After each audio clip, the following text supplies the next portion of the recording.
girls and boys, an assembled company from around the world. May I interrupt? Welcome to the World Storytelling Cafe, and it is one of those Sunday evenings or afternoons if you're in Washington or somewhere. Could be totally unpredictable. I don't know what time it is in Scotland. Probably midnight or something. But welcome to Worldwide Story Round, and I'm going to hand over to Mike Rust, who is our host for this evening, right, from Get a Word in Edgeways. Mike, over to you. Thank you, John, and thank you, everyone. Who wants to interrupt? Who's asking to interrupt? Well, it's too late now because he's finished. Oh, right. Okay. Is that you, babe? It might that be. Was Babe, yes. not I. Yeah. I was going to say, I've got a book of John's poems. I can read some of his poems if you'd like. Yes, I would like that very much. How about that? Can you do that? No, I don't think I'm going to bother. Carry on, Mike. Sorry I interrupted you. Good evening, everybody. I'm sat here on the Welsh Marsh in Shropshire. The Welsh Marsh is where England meets Wales, and we're about halfway up on the English side. And the little town of Much Wenlock is next to where I live. Is a festival town nowadays. So we're having a poetry and a storytelling festival. We called it Get a Word in Edgeways. And Kath, who's going to go first with us, is a major part of the team and the artistic director, and she also does a thing called Folk in a Cupboard for Amy, and she only gets let out from time to time. So as she's not in a cupboard at the moment, we're going to ask her to start. We're going to go to John next, and then Rona after that, and then I'm going to make it up as I always do as I go along.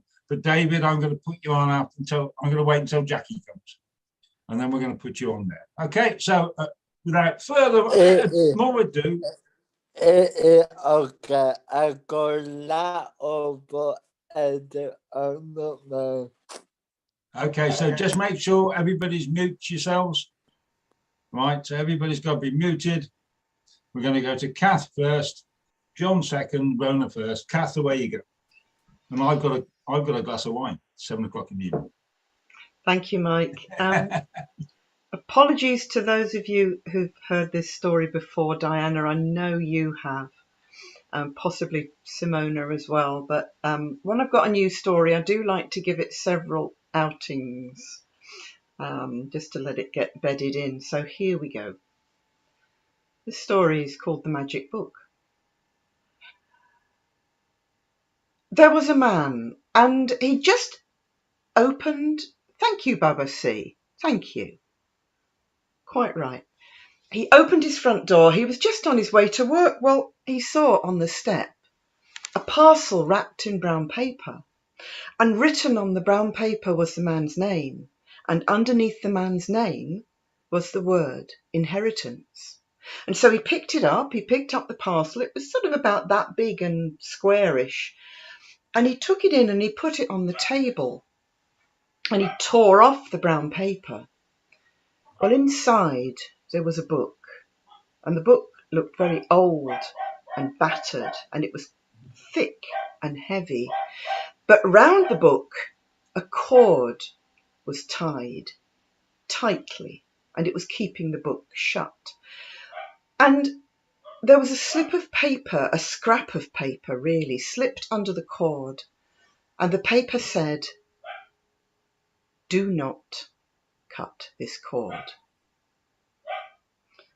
And so he didn't.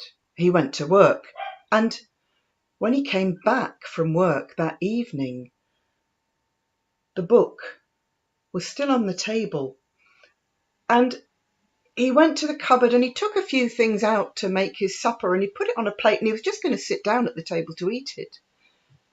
But it didn't feel quite right. It didn't feel quite safe. And so he dragged his chair over to the wall. It wasn't very far, it wasn't a big room. And he sat away from the table with the plate perched on his knees, and he found he couldn't take his eyes off the book. And when he went to bed, he took a large candle with him that he knew would burn all night. The next morning, when he came downstairs, it seemed that one of the kitchen knives had taken itself out of the drawer and it had put itself on the table next to the book. Well, the man went to work, and when he came home from work, the kitchen knife had slid its blade underneath the cord. And he went to the book, and before he knew what he was doing, he found himself taking hold of the handle of the kitchen knife, and somehow the knife twisted in his hand, so it cut through the cord. And the cord fell away, and nothing happened for a few moments.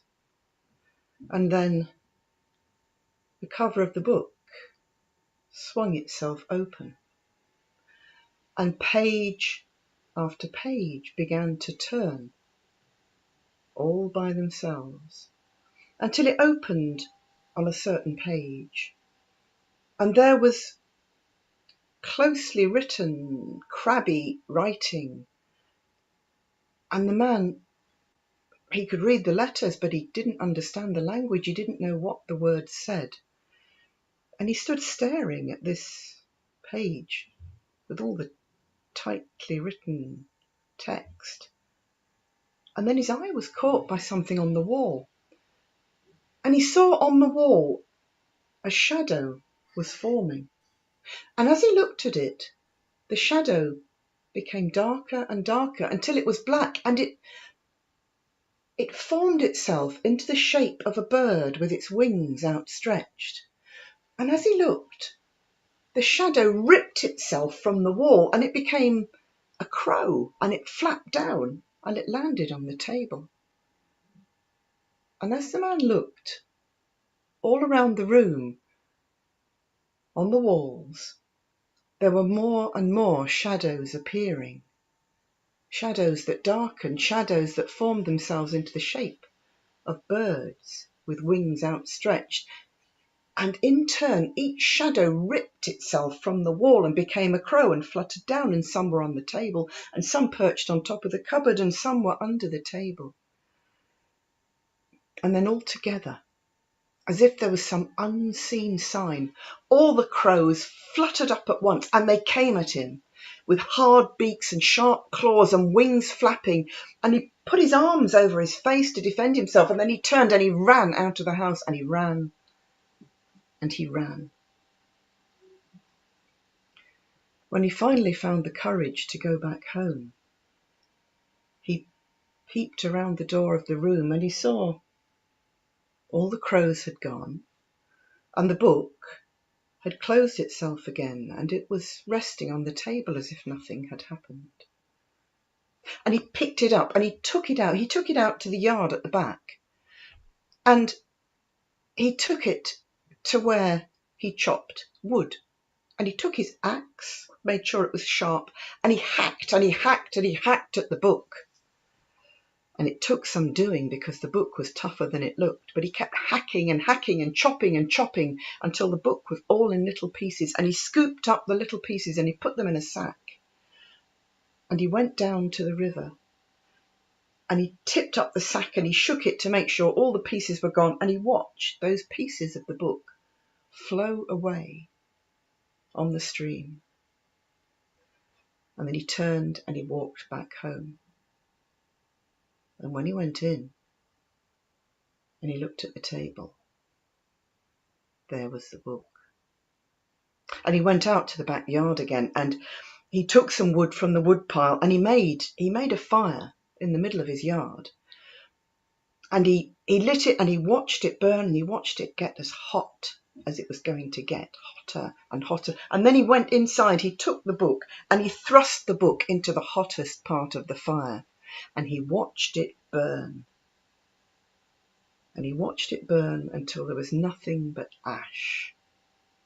And then he took a broom and he swept the ash until it all flew up and it was blown away on the breeze. And then, satisfied that he'd done the job at last, he turned and he went back inside. and on the table. Yeah. And so he picked it up and he tucked it under his arm and he held it tightly. And he walked through the village until he came to the old woman's house. And he was just walking up the old woman's path when he heard a voice from inside, "Don't bring that in here!" And so he put it down outside the old woman's door. And she let him in and she sat him down and she listened as he told her everything that had happened. And she said, "Wait here." And she went out. And she was gone for some hours. He was beginning to wonder if she was coming back. But eventually she did come back, and she had her apron bunched up, and it was clear that it was full of something or other. And she went to her own table and she tipped her apron so that all the things in her apron spilled out. And then she arranged them into little piles. And there were bits and pieces of plants. There were leaves and stems and roots. And then there was a collection of stones, and some of them were white and some of them were coloured and some of them had holes and some didn't. And then there were little bits of animal remains. There were beaks and claws and bones and bits of fur and feathers. And by now it was late afternoon. But she began to tell the man what he was to do with each pile of items. And she told him how to prepare them. Some were made into tinctures. Some were made into ointments. Some he was just to use as they were, but to place them in a particular way.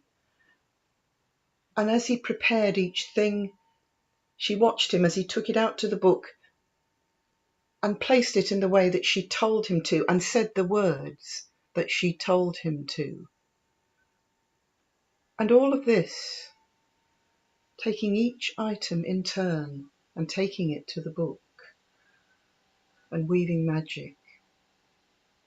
By the time he'd finished, the moon was bright in the sky. And then they rested a little while, and when they went out, not much later, in the dawn, there was the book, and it was surrounded by the remnants of the magic spells, and it looked somehow diminished. No smaller, but somehow the energy had gone out of it. And the old woman said, "Don't be fooled. Don't be fooled. You must bury that as deep as you can." And she gave him a spade, and he dug a hole 6 feet, 8 feet, 10 feet, 12 feet deep, and he put the book in the bottom, and he piled the earth back on, and then he jumped up and down on it to make it firm. And he thought that was an end of it. And it sort of was, as far as the book was concerned. But as life went on, he found that the old woman had had a word with all the children thereabouts, and she told them that if that man ever spoke to them, they must run around him 3 times clockwise, and that would break any evil spell. Thank you. Wow. So where'd you get that one from, Kath? It's my adaptation of a couple of books that are in the Ashleyman collection. Oh, okay. Right. Well, that's cool. Very, very cool. Yes, right. So we're going to go John, Rona. Then after that, it's Baba and then Baden. Okay. So John's next, and after that is Rona. Okay. Well, thank you, Kath. Thank you, Mike. When you got to digging a hole 6 feet, 8 feet, 10 feet deep, I imagine doing that in the Cotswold, which is limestone. And if I can get a foot down, I'm really lucky. This was one Sarah Walker put up on Facebook the other day, and when I made a comment on it, she said, "I thought of you telling this, John, so I suppose I ought to." I've never told it before, and it could be for a long time ago, but it could be from any time, because it was a king, and he was losing his grip a bit, and you know, it was pretty obvious he was going to get overthrown fairly soon. And all the courtiers were eyeing each other to see who would be loyal to who. There was a lord who sent his servants out, his huntsmen, to catch a deer, but they weren't to kill it. They were to bring it live. And it was a beautiful deer. It was a stag. It was fantastic, beautiful looking beast. And he put a fine saddlecloth on it, and a fine saddle, and a bridle covered in jewels. And he went to the king. He said, I brought you a present, Your Majesty. I brought you this horse. And the king looked at it and said, it looks more like a deer to me. And the Lord said, well, it's possible that I'm mistaken, Your Majesty, and if you say it's a deer, maybe we should ask everyone. And they asked everyone, who, is this a deer or is this a horse? And the Lord wrote down who said it was a deer, and who said it was a horse. And he knew those people that claimed it to be a horse would be loyal to him when it came to overthrow the king. And gradually, those people that were honest enough to say it was a deer, well, they kind of disappeared in strange ways and met untimely ends. And I mean, there was nothing suspicious about that at all. There was just only the people left who said it was a horse. So when it came to overthrow the king, the Lord just had people that were loyal to him. So he became king. Everyone else was loyal to him. And there is no greater loyalty than people being prepared to lie for you. And there is no greater power than getting people to lie to you when they know it's a lie, because it suits you that they corrupt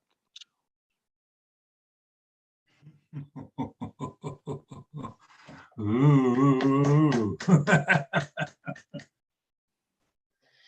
Oh, thank you very much, John. It's very pertinent to this time of year and where we live at the moment. So I've made a list, and so some of the people who aren't quite as used to me running these sessions as I have been in the past, I make a list of just how the people come in. It's all jiggled about. It's got absolutely nothing to do with where you come from. It's just, I've just got to make a list. And so at the moment, I've got 1, 2, 3, 4, 5, 6, 7, 8, 9, 10 people on it. Everybody will get a go to tell a story who wants to tell a story.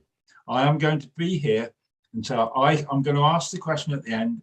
If you want to tell a story, come and tell a story. You never have to worry whether you're going to get on or not.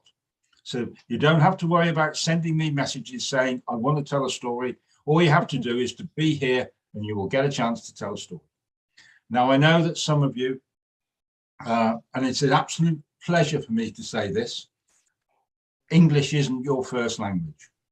Well, my language, my English, is about as broad as an accent as you'll get from the Welsh Marsh. And you've got someone from Scotland here, and you've got Baden from different parts of the UK. So if I'm talking too fast to you, just put me a message to ask me to speak a little bit slower, and I promise to do that as well. So we're going to go to Rona next. Now, Rona's got quite a broad Scottish accent, so we'll ask her to speak in English. Shut up, you fool. Afterwards, we're going to go to Baba, and then we'll go to Baden Prince if you want to Baden, and then we'll take it over to Diana from there. Okay, so that's the list that we're going to, so don't worry about it. If you want to tell a story, you'll get a chance to tell a story. Rona, over to you. Thank you for that, Mike. Funnily enough, I'm going to tell a story about a lord as well, and a hunter, and they are one and the same. Some people won't know this. In fact, quite a lot of people might not know this, but the Game of Thrones, which was one of my favourite ever all-time TV programmes and books written by Tolkien, was actually based on the 7 kings of Scotland. Scotland used to have 7 kings. And each of those kings would have separate realms within their kingdom. And this story is about a particular lord who was in one of those realms.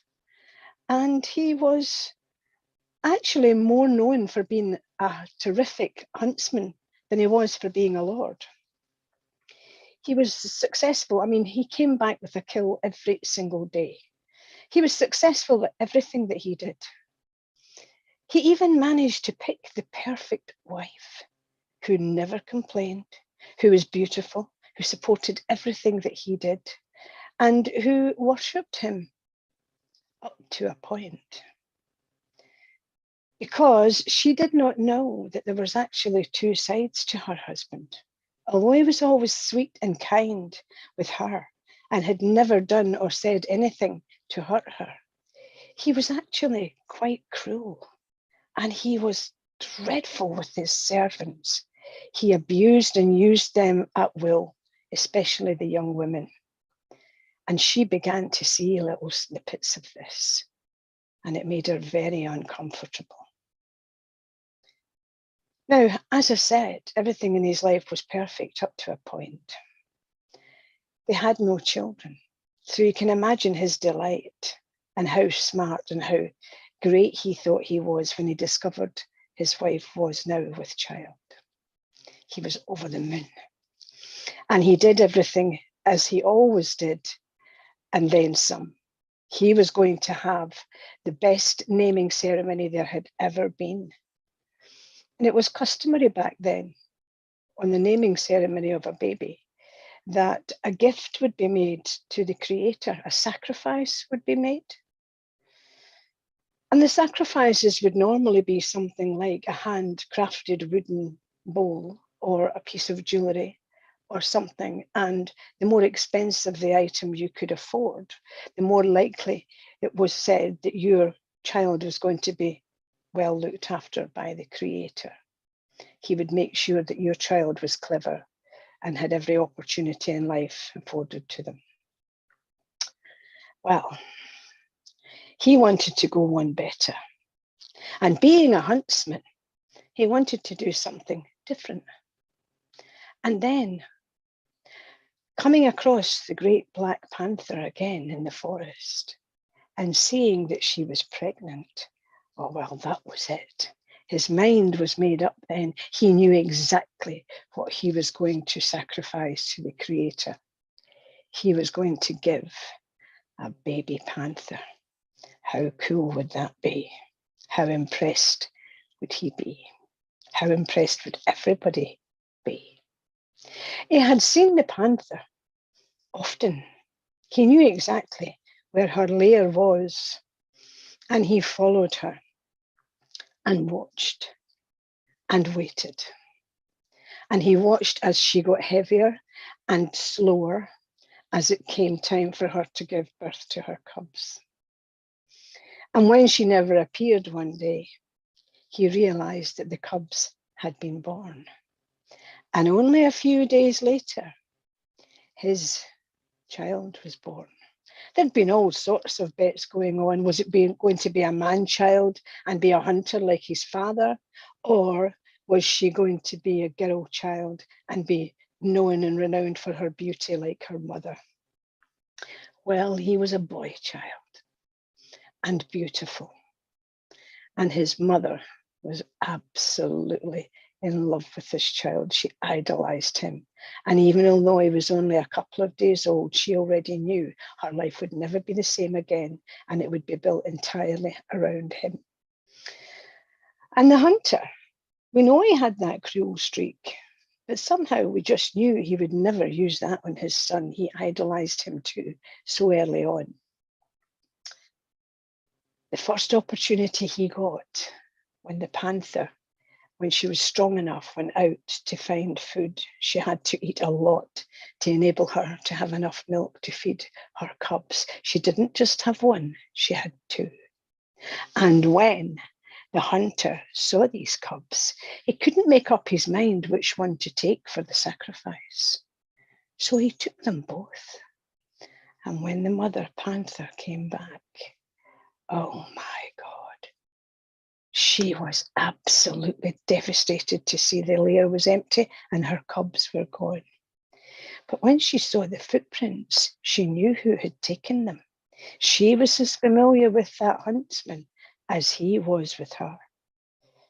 She followed the trail back to his manor.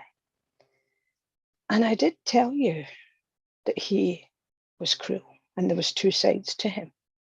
Well, there was always going to be two sides to this other character in the story, the leopard. And indeed there was, because she was a shapeshifter. And when she got closer to where the huntsman had taken her cubs, she turned herself into the most exotic, beautiful woman you could ever imagine. And when the hunter saw her, he was impressed. She was a real beauty. And when she threw herself at his feet, begging for his help, because some strange beast was stalking her, and she was terrified, this was his chance to impress her. Worry not, my dear, he said. I will find the beast that's stalking you, and I will kill it. Oh, please, please, can we go now? She said. Oh, no, said the huntsman. It's the naming ceremony for my son tomorrow, and I am preparing for that. The day after tomorrow, we will go, and I will find the beast that is stalking you. In the meantime, you can stay here, where you will be safe. Well, that was exactly what she wanted to hear. And when she was taken into the great hall, where the baby was in a basket by his mother's side, and the huntsman said to her, look what the Lord of this manor has produced. Look at my son. Isn't he absolutely beautiful? But the panther mother wasn't looking at his son. She was looking in the basket next to the baby that held her two cubs. And she looked at them, and she suddenly was filled with a rage that was uncontrollable. And she turned herself back into that panther, and she tore that hunter to shreds. She was about to do the same with the newborn baby boy, until she looked at the mother's face, who was looking at her son with such love and fear that she couldn't bring herself to do that. She took her cubs and she left. That mother and child we needn't have worried about. She was now free of that man who at some time would have turned his anger and his horrible abuse on her. She was now free of him. And she married again. And she had more children. Her son, to the huntsman, grew up to be nothing like his father. They lived happily ever after. He got married and he had children, and his children had children. And the leopard, well, because we know, the panther even, because we know that she was a shapeshifter, she was going to live forever anyway and produce more and more of those adorable panther cubs for us to be enthralled by. Thank you. Thanks as much, Rona. That was a lovely story, well told. I'm going to go to Baba next, and then to Baden Prince Jr. And then after that, it's you, Diana, if that's okay. All right, and that's the next 3 from now. And then we've got a whole stack to come after that. So everybody will get a chance. Okay. So Baba, Okay. over to you. So, and over to America, Washington, D.C. Here we go. It's 3 o'clock in the afternoon. That's about, let me see. It's Yeah. 2:20, no, it's 2:38, not quite 3. It's Oh, right. 2:28. Yeah, well, it's 7:38 here. So it's coming up to 8 o'clock in the evening where I'm sitting. Right. So Okay. after our session today, I think I'm going to have a early dinner. Okay. However, I have a story and a real quickie that is in development. I think I trust that you will enjoy. Now, I'm always reminding that a story well told is a story worth retelling. And I may have heard this story on one of our sessions before. However, it's a great story, and I'm going to tell my version of it. Now, this story has a lot of Western attributes to it because in African traditions, we don't have wizards. We do have medicine men, we do have people with magical powers, but they're not traditionally called wizards. However, borrowing from a book called The Annotated African American Folklores, it's a wonderful tome, and I invite everyone to get it. I don't get paid for this, but I invite everybody to get it. So I'm going to tell a version of a story, but I'm going to ask you at the end to tell me how you think it should end. Now you see, oh no, I got to do it. I'm sorry, I wasn't going to, but I am. This story, when it was originally told, was told a long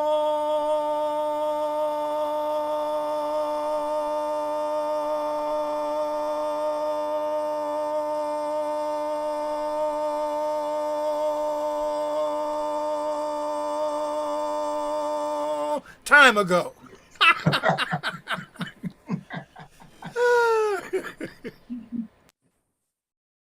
Now,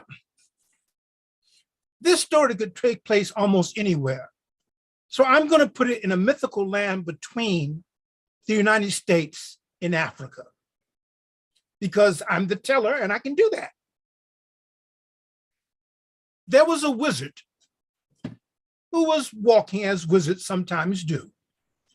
And he came across a boy sitting by a river who was crying. I mean, the tears were just sobbing. He was besides himself.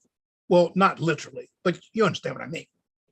And so the wizard stopped and asked the boy, "Why are you crying?" And the boy said, "My parrot, my beautiful one-of-a-kind parrot, was just stolen from me.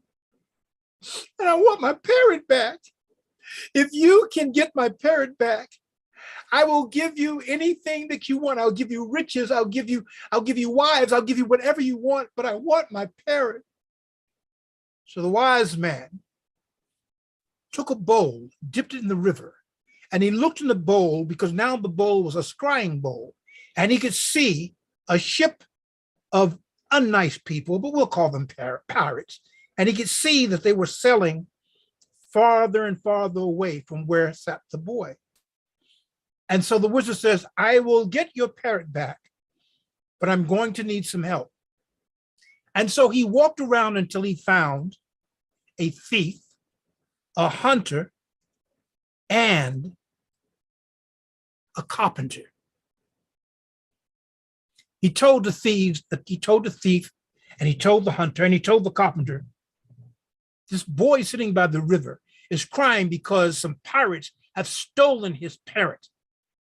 And he has promised that whoever returns the parrot to him will be given riches beyond their dreams. And I have decided the 3 of you can help me do this, but you must prove yourself before we undertake this journey." And he turned to the thief and he says, "You claim to be a thief above all other thieves. See yonder hen? I want you to steal her egg without her knowing." Thief said, "But of course." And thieving away as thieves do, he actually returned a moment later with the egg, and the hen was none the wiser. The wizard turned to the hunter and said, "I have a test for you. And so he made a small noose, put the egg in it, and hung it from a branch. He says, shoot this egg from the tree. The hunter took bow and arrow, cracked the egg. It was done. It was splattered. It was shattered. He looked to the carpenter and said, now prove your worth. And the carpenter took his needle and his thread. He must have been a magical carpenter. And he sewn the egg back together, and you could never tell it had been cracked. The wizard was impressed. He said, come with me.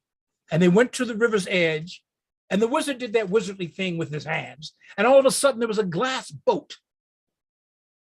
And he bade them to get on the boat. And they got on the boat, and the boat began to move itself, and it began to pursue the pirate ship. And it pursued them a long time. Some people say days in and days out. Some people say nights in and nights out. But there are no nights in this story, so we'll stick with days. That was a bad pun. Well, come night, the glass boat was very close to the pirate boat. He looked at the thief and he says, do your stuff. Steal the parrot without them knowing.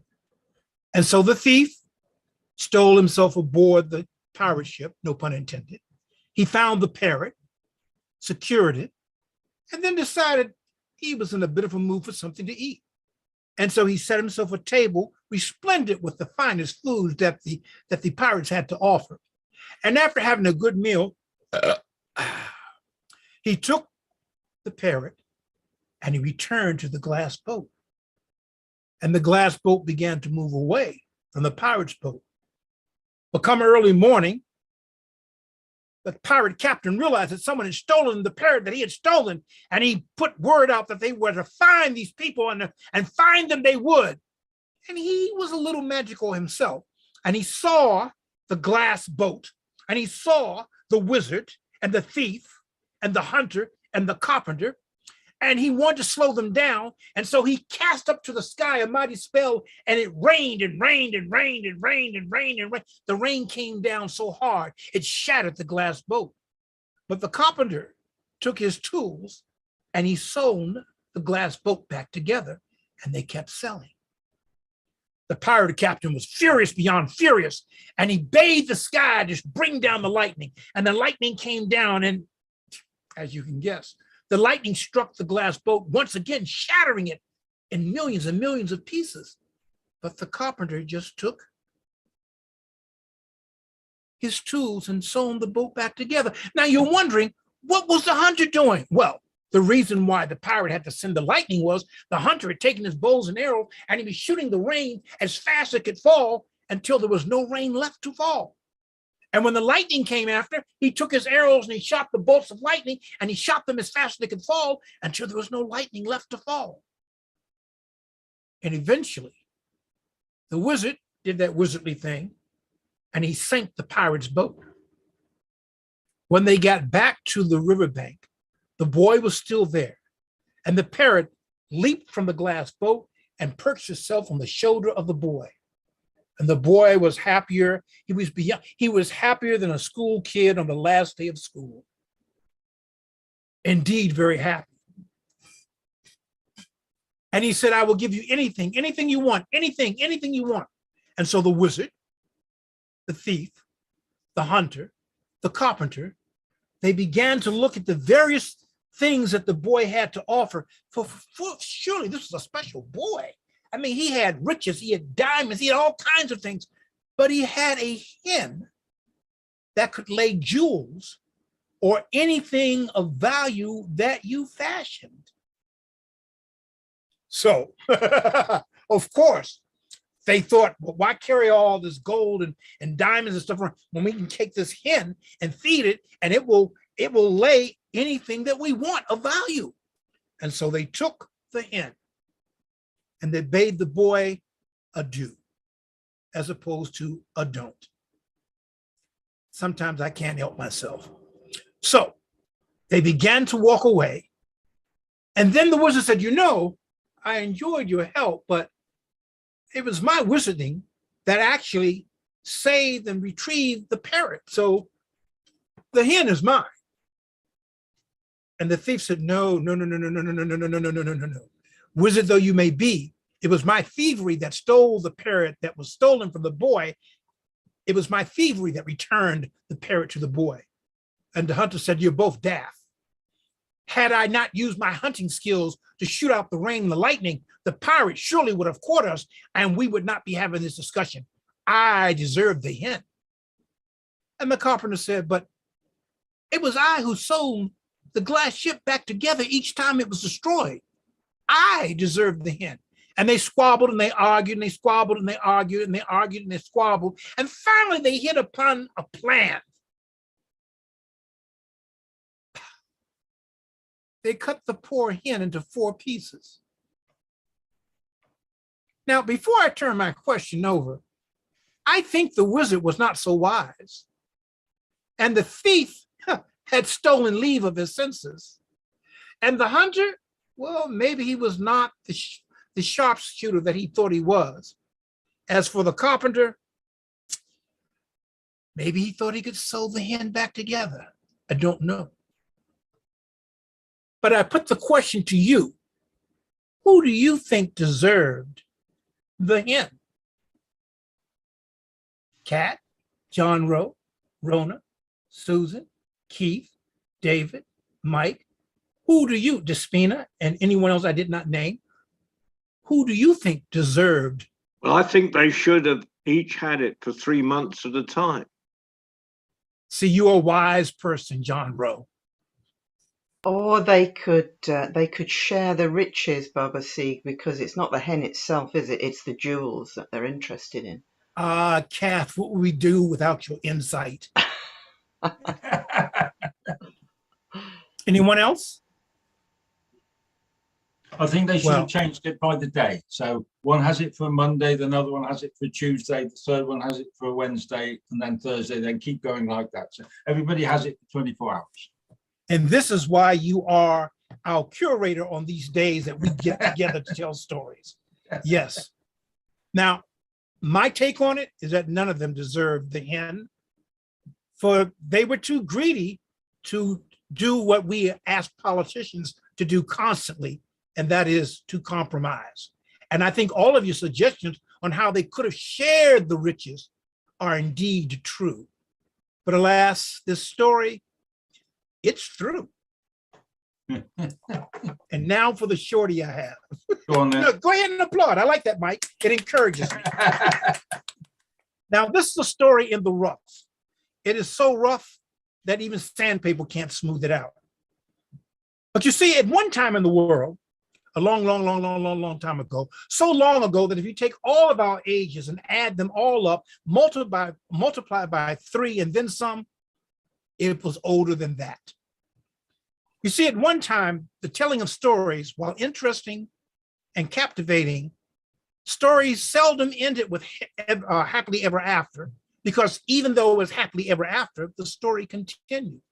The story seldom ended with a person learning their lesson, because once the lesson was learned, the story continued. In fact, that was a problem. Stories continued and continued and continued and continued.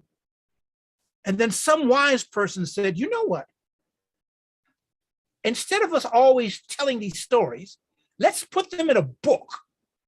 Now, books have limits, so we can't have the stories just going on and on and on and on.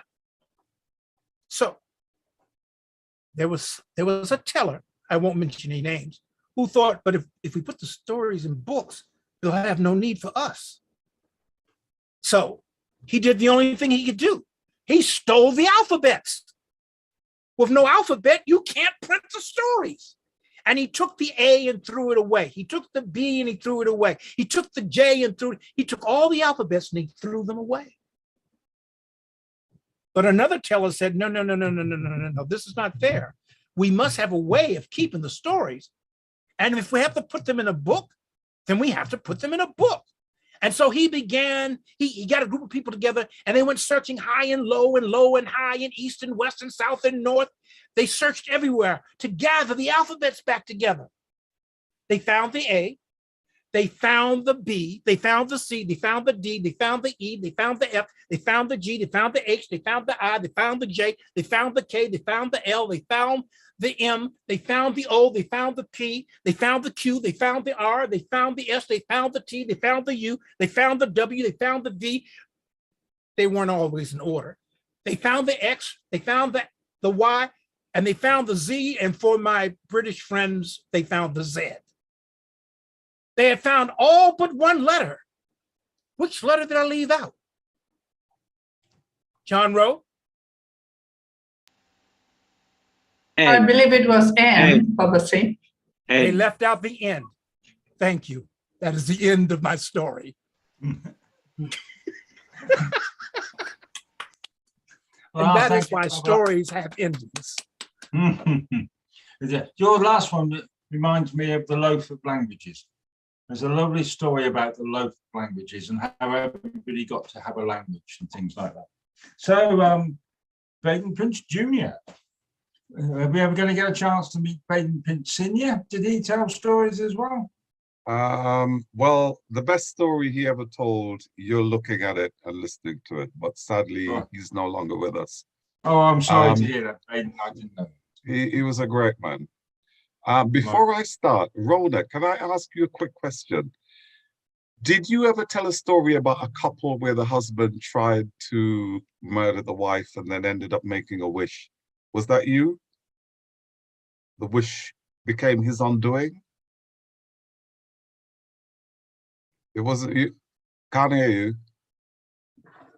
You need to unmute, Rona. I'm sorry. Yeah, I have done. I'm sorry. I have a bit of a problem with that at the moment, Baden. I've just been explaining something to Despina as well. It could have been me. I wouldn't remember. I had a brain hemorrhage in 2015, and I can still remember my stories. I just don't remember. I don't know if it's New Year in New York half the time, to be honest. I'm fitting well, so I don't really care. But unfortunately, when you ask me something like that, I can't give you an honest answer because I don't know. Okay, well, I'm going to credit you. It sounds familiar. It sounds familiar. It was from a Scottish storyteller, and you're the only one I've heard, but I didn't remember your name at the time. But anyway, you're going to get credit for it from here on out because great, thanks. I'd love to retell it. So it's yours. John, brilliant story. Loved it. Babasi.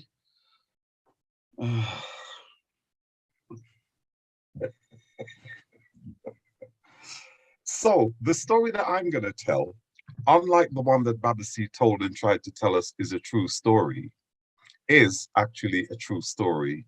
And to prove that it's true, you all know that recently some of us were in Marrakesh in Morocco for the world inaugural, dare I say, World Storytelling Festival, courtesy of Mr. John Rowe. Round of applause, drum roll. And I have additional proof that this story is true because it took place in a cafe one evening where I was sitting with Shane Ibbs, who unfortunately isn't here to back me up, but you can always check with him later on. And we will do. Please do. Checking up. Be my guest. And Bob Lenny, who was also there on the evening, a less reliable witness perhaps than Shane Ibbs, but a witness nevertheless. And this tale, I'm not going to call it a story, this tale came out of that evening while we were sitting at this cafe after another exhilarating, complicated, enjoyable day, wandering around Marrakesh, telling stories, hanging out with one another, and we stopped to have something to eat. And we were sitting outdoors at along the pavement in this pedestrian walkway. And we'd been served our food, and along with the food, as they do, there was a basket of bread. And along came this beggar. And he said, please, could you give me something to eat? So, you know, we were feeling generous and expansive. So I actually picked up the basket of bread and offered this to the beggar. Of course, he took it. And then he said, looking at the basket of bread, do you have a little bit of butter. And we thought, well, yeah, why not? You know, thinking, okay. So we picked up some butter and passed it over to him. He buttered the bread, and then looking at the table, which was, you know, covered in healthy fare, lots of chicken and meat and a tagine, and said, maybe you could spare a little bit of meat. We had more than enough, so, you know, put some bits of meat on a plate and passed it to him. He filled the bread with it, and then looking back at the table, he said, no condiments. He was a very well-spoken beggar, as you probably have worked out. And we said, well, so we, you know, picked up the mustard and some chili sauce and passed it to him. He spread it on the bread and took a huge bite out of it, you know, swallowed. And then asked if we could maybe spare him something to drink. Well, there was a bottle of water on the table. I reached for the water and he said, actually, I'd prefer a bit of wine. And by now, I was beginning to think this guy is taking a bit of a liberty. So I looked at him and said, with as much sarcasm as I could muster, what do you fancy? A Beaujolais, perhaps? And to my amazement, he nodded and said, that would be nice. And I said, well, unfortunately, we don't have any Beaujolais. We're drinking Chardonnay. And he went, that'll do. So I poured him a glass of Chardonnay, and he waxed off the bread, drank the wine, at which point we thought, well, all right, then, off you go. Oh, no, he wasn't finished. Having eaten and drunk, he then turned and said, what about something for dessert? Well, there was a few bits of fruit on the table, so I kind of started reaching for the basket, but he was looking at the menu, and on the menu was cheesecake. And he said, actually, I fancy a bit of cheesecake. And by now, we decided we were going to see how far this guy would take it. So we called the waiter over and we said, we have a slice of cheesecake. We ordered it and asked it. He handed it to him and he looked at the cheesecake and he went, what? No cream? So, the waiter said, so the waiter brought a bit of whipped cream and put a dollop on it. And so he ate the cheesecake with the whipped cream. And at that point, we thought, right, this is it now. We're done, surely. He was still standing there. Like, what, are you serious, mate? What, now what? And he went, what? No coffee? At that point, I said, yeah, mate, hear what? You for coffee. He said, thank you very much. I'll have a double espresso.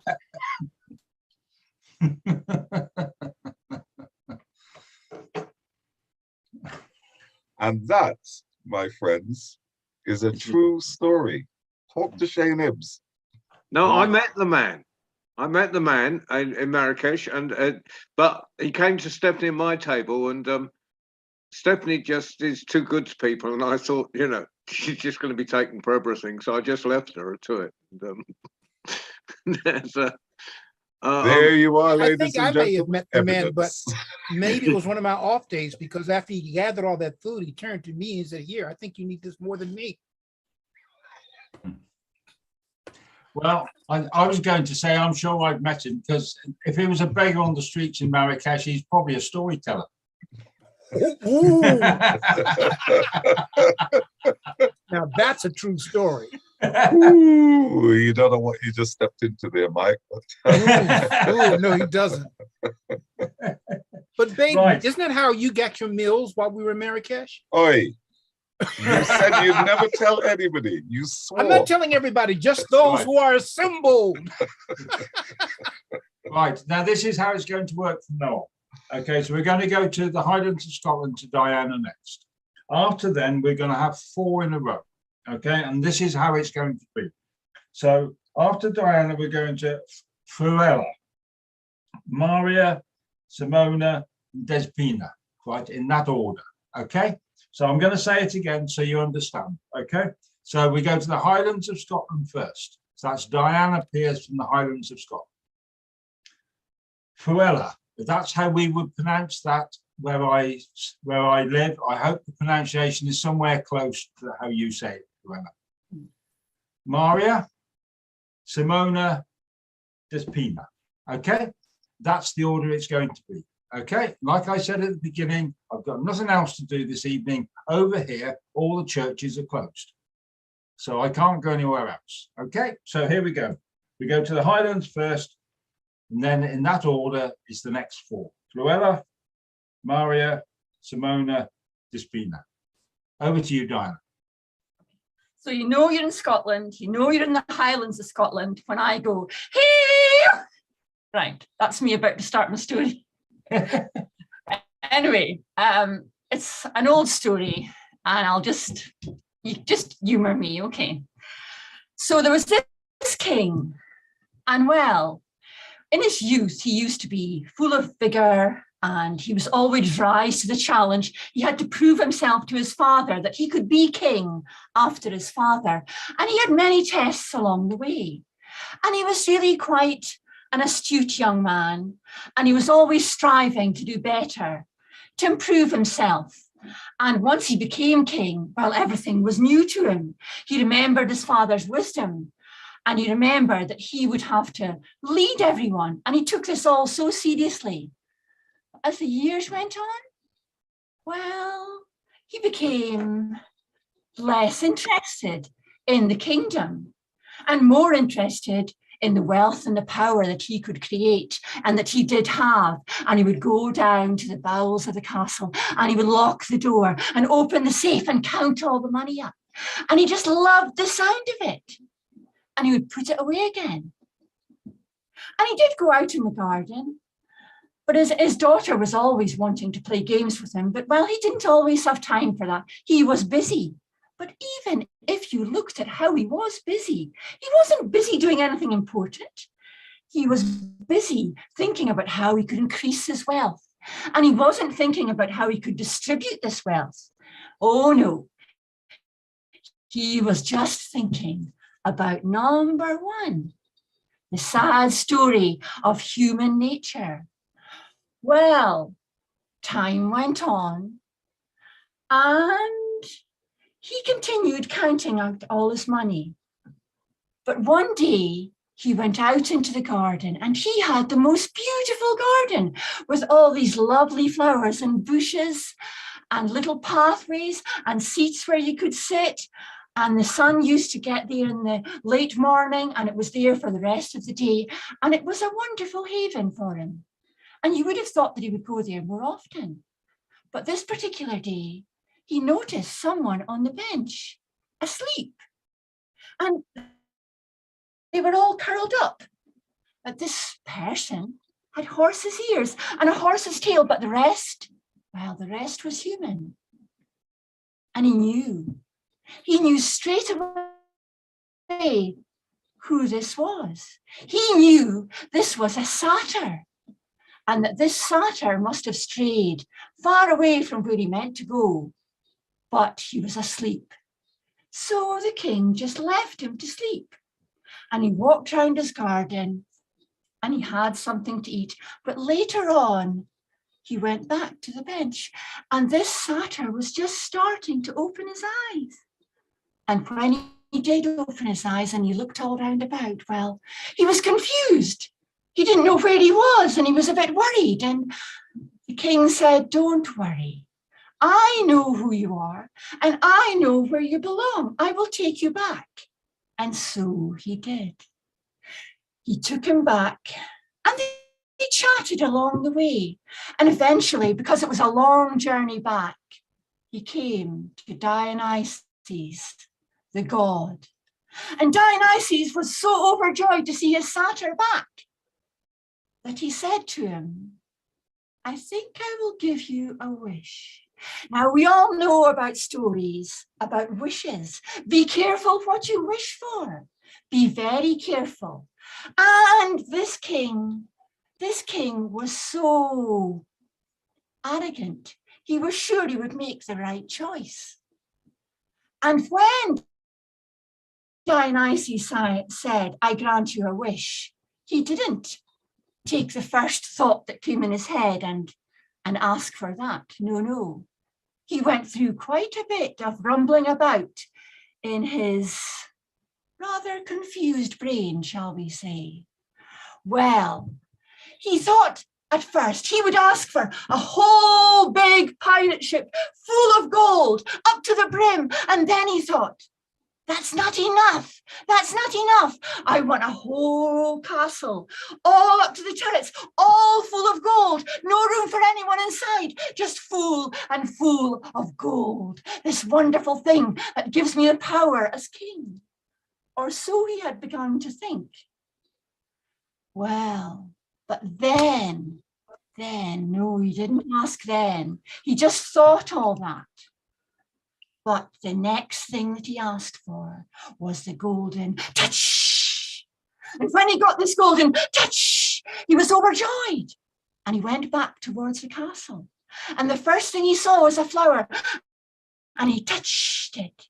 And it was so heavy that the flower toppled over.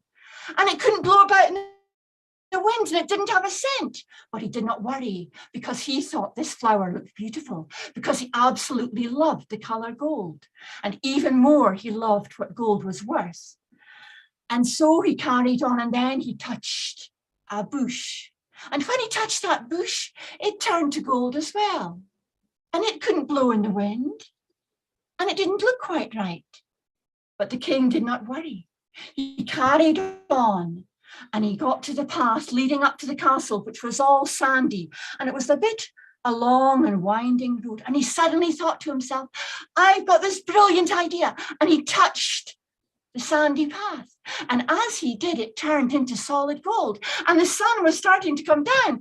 And they were burning his feet as he touched onto this golden pathway. So he had to run the rest of the way. And he went into the castle. And it was still quite early. Or early for him. So he decided he would walk to his room. Well, he got to his room and he was just thinking when he saw the grapes on the table. But of course, as he touched the grape, he realized he was going to crack all his teeth if he ate it. But never mind, he pluffed up his pillow and then he banged his head on it. And he made such a noise that the open door, in through it came his young, beautiful daughter, who was 8 years old. And now he knew what was going to happen. He knew, and she was running towards him and she held him tight. And then she wasn't his daughter anymore. She was a statue and she couldn't breathe. She couldn't speak. And what had he done? How foolish had he been? Well, what was he going to do? He moped around for a bit, but he was a king. And the only thing that he could do was admit that he was wrong, that he'd done something foolish and stupid, and that gold was no way, in any way, comparable to human life or being able to eat and run. And so he decided that he would go back and see Dionysus. And Dionysus said, well, I'm glad you have come back. And Dionysus listened to him tell all the tales of everything that had gone wrong, and his daughter, and the food, and the pillow. And he let him go on, because he wanted to be sure this man was repentant. He wanted to be sure that if he took away the golden touch, that this man would change into something better than he was at that time when he asked for the wish. Well, eventually, it's not easy for kings. It's not easy at all for kings to admit when they're wrong. But because he did, and because he was obviously so repentant, Dionysus told him to go and bathe completely in the river Pactolus and to submerge himself completely And that when he came out, he was free. He ran back to the castle. Everything that he touched was not turning into gold. And most of all, when he got back to the castle, he saw his young daughter, and she was alive again. Rather like her father, he was alive in his heart again, not chained to gold.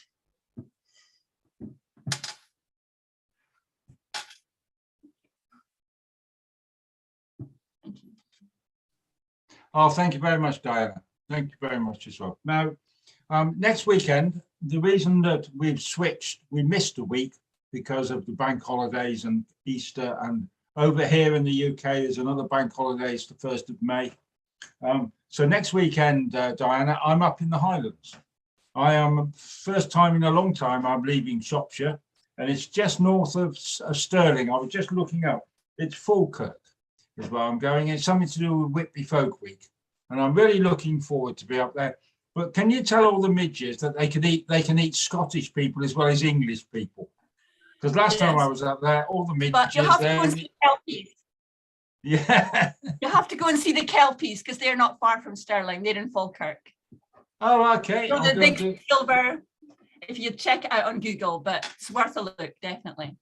Right, I'll do that. Right, so now we're going to the 4 in a row. It's Fuella, Maria, Simona, Despina. Now, am I pronouncing your name right, Fuella? Is that something near? Yeah, Fiorella. Yeah, that's my name. Brilliant. Okay, and so where are you from? I am Peruvian from Latin America. Oh, brilliant. It's lovely to have you here, and thank you very much for coming. And would you please tell us a story? Yeah, thank you so much for this opportunity. Well, my story is about a seeker. A seeker is someone who is seeking for something, not necessarily someone who finds something, but whose life is a search itself.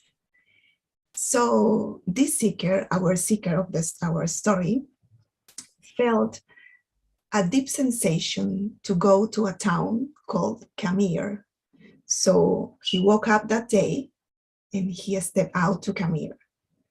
It took him 2 days, but when he was very close to Camir, he spotted something like a hill full of trees and birds, beautiful birds. And this hill had like a green grass, like a carpet. And it seems that this hill was telling him, come, visit me. So he felt this enormous desire to be there. So he stepped out and he went through the gate, and he saw beautiful trees. And among these trees, beautiful white stones. And in every stone, there was an inscription that it says something like a name.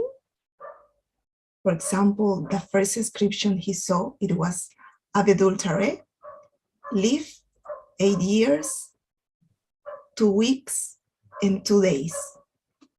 He felt really shocked because it was not any stone, it was a tombstone. And he felt really sorry, really sad, because he realized that there was buried a young children. But when his eyes started to look at every stone there, he realized that every stone had the same inscription, one name, and the time that person lived. He felt overwhelmed and really shocked about that. But what really touched his heart was that the oldest person buried there was no more than 11 years old. So he felt overwhelmed and he sat down and cried and said, what is happening to this town? I can't believe that every children is buried here. So the caretaker of the cemetery approached to him in silence looked at him and asked him, are you looking for, maybe are you crying for a relative? And the seeker said, no, no relatives. But what is happening with this town? Is there a curse over this town, or is there evil over this town? So the caretaker told him, no, you just calm down. I'll explain you. So you see, when people turn 15 in our town, we usually give a notebook like this one I have here in my neck.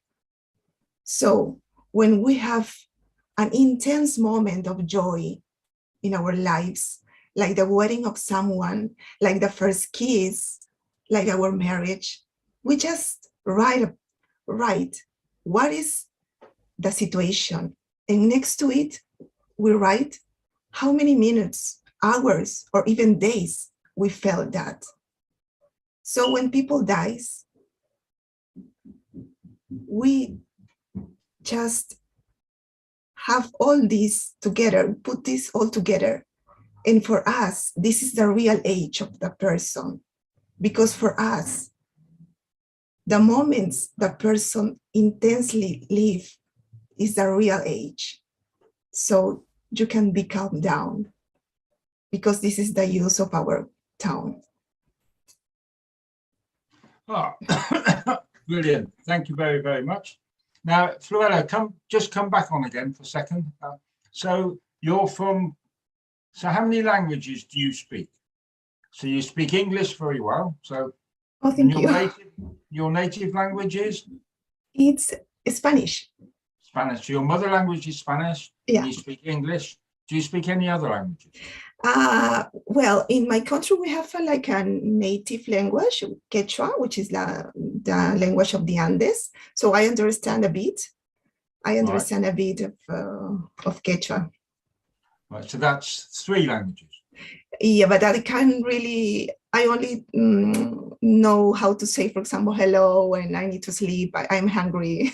That's all the basic things I can say in Quechua. Yeah. So I speak, I was born in England, but I lived in France for a bit. So I speak a bit of French, and my Welsh is about as good as your 3rd language. Now I can order beer and go to the toilet, and that's about it. But thank you for coming, and thank you for doing that.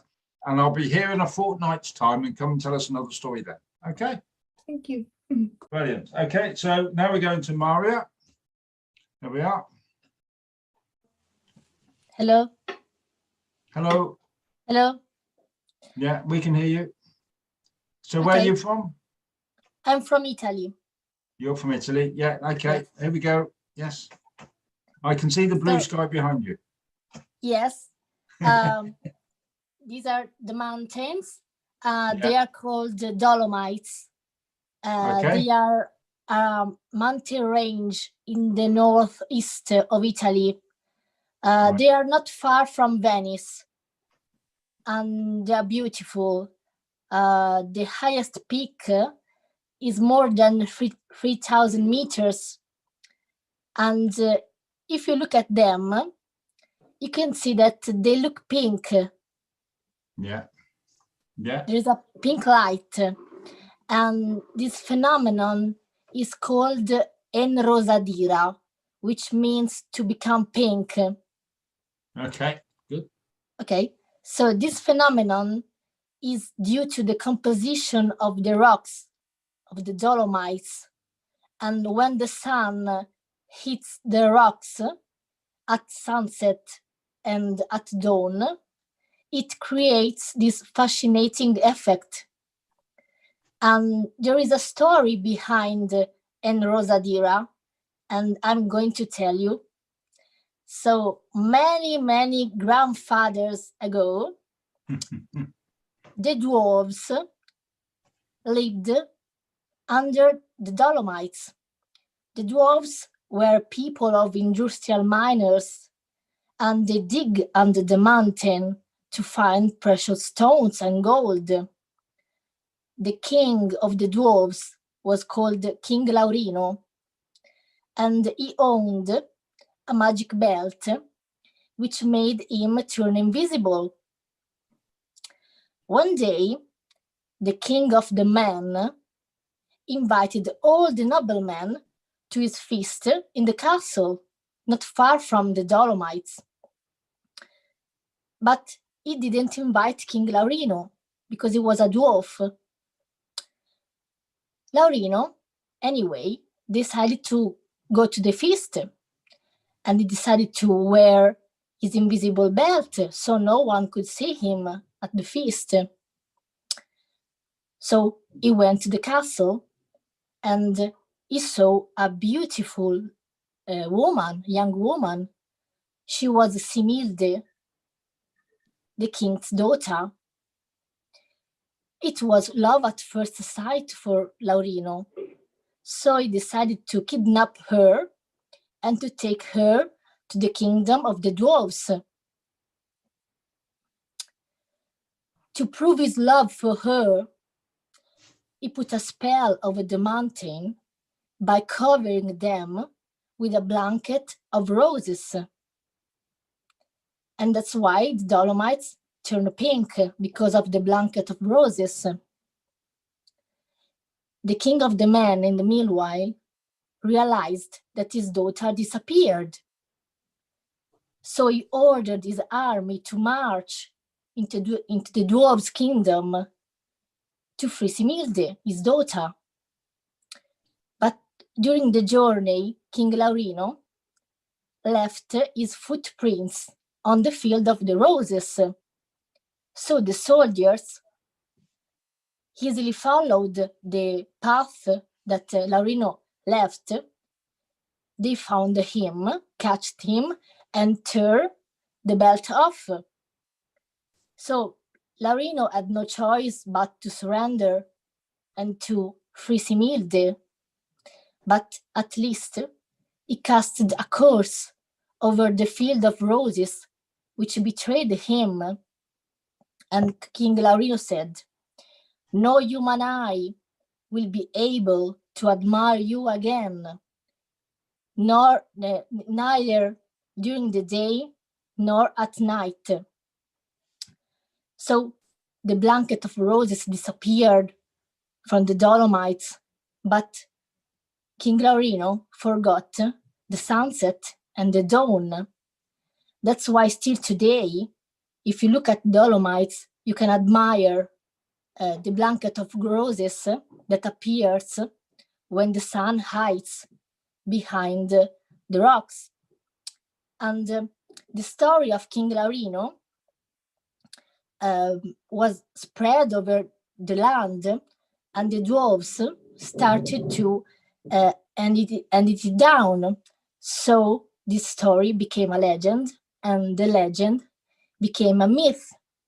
And if you visit the Dolomites today, you can hear the dwarves singing a song which celebrates the adventure of their king. And the song goes like this: King Laurino has come unto his hall, under the mountain, dark and tall. Behind his belt, with gems and stone, there's a mighty spell you can unfold. Beneath the stars, beneath the moon, the invisible king met his doom. Though Similde, his beloved, is now gone, the peaks turn pink at dusk and dawn. Thank you. Oh, lovely. Absolutely lovely, Maria. Absolutely. Brilliant. Thank you. So the same questions I'm going to ask you, I asked Fruella before. So you speak Italian, you speak English? Yes. Do you speak any other languages? No, I'm focused on English. I want to learn English better. Well, don't go to America. Come to England. Okay. Okay. Yeah, we might let you go to South Africa if you want to go to South Africa, but England or the UK, we call it the British and Irish Isles nowadays. So anywhere over here, come and talk to us, and then you'll get to speak English like what I do. Okay. Okay. If you want to learn English with a flourish and rhythm, come to America. Okay. Yeah. Yeah, if you want to learn English properly, come to England. Thank you very much. Go to Newcastle and learn Geordie, Mike. Well, yeah, man. Hi. Yeah, we'll go to the Highlands of Scotland and speak English like that. Your diction is very good, Maria. Thank you very much for being here. Thank you. Okay. Simona, well, there you are, Simona. Hello, Simona. How are you? Have you had a good couple of weeks? What have you been doing the last couple of weeks? In Italy, we had holidays last week for Easter, and actually we have another short day of holiday tomorrow, so it's great. Holidays and holidays and more holidays. Okay, well, that sounds like a good place to be. Okay, so what are you going to do for us tonight? I'm going to tell a story about springtime, and I actually told this story in the podcast episode I released on Friday. I don't know if anybody is following the podcast we're doing, and I'm sorry if anybody has already heard the story, but I thought it was a good story to tell today. There was once a king who was always happy, and everybody in his reign loved him because he was a good king. He was kind, he was generous, he was clever. But one day, the king woke up and he realized that he was feeling sad. And everybody around him noticed that, and they tried to help him and cheer him up. But whatever they did, it just didn't work. So, wanting to help him, they all got together and they tried to find a solution to the problem. And they spoke and they spoke and they spoke. And after a while, the cook spoke up and said, "Oh, I know the solution to the problem. Well, the king just needs to eat his favorite dishes. I'll cook them for him and we'll cheer him up in no time." And so the cook started preparing the king's favorite dishes, and he prepared roasted peacock with potatoes and spinach. And then he also prepared ice cream for dessert. But when the king saw all his favorite dishes in front of him, didn't even grab a bite. And, "Oh, well," said the cook, "well, I don't understand what's going on here. I thought I had found a solution to the problem." But no, that was not what the king needed. And so all of them got back together again, trying to find a solution. And they spoke and they spoke and they spoke. And after a while, the chemist spoke up and said, "Oh, well, I think I have the solution to the problem. I think the king just needs his favorite hot herbal tea. I'll prepare it for him and we'll have our king back in no time." And so the chemist prepared the king's favorite herbal tea, and he mixed all of the herbs and spices, and he put mint and licorice in it, the king's favorites. But when the king saw the steaming cup of herbal tea in front of him, he didn't even swallow a gulp. Oh, well," said the chemist, "I thought I had found the solution. I don't understand what's going on here." But no, that was not the solution. That was not what the king needed. And so once again, they got back together again and they tried to find a solution. And after a while, one of the courtiers spoke up and said, "Oh, well, I think I know the solution to the problem. I have no practical skill of my own, but I think what the king needs is music. We should call all of the best musicians in the land, and we should offer them a reward, a chest of gold, if they can cure our king." And so they were so desperate that that's what they did. They sent out invitations to all of the best musicians in the country, and a long queue of people lined up outside the castle gates.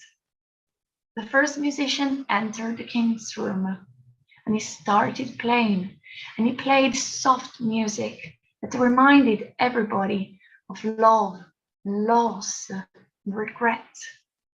No, that was not what the king needed. And so the second musician came in, and he played cheerful music, music that reminded people of their childhood memories. But no, that was not what the king needed. And so a third musician came in, and he played such cheerful music that you couldn't keep your feet still. But no, once again, that was not what the king needed. And so musician after musician after musician, they all came in.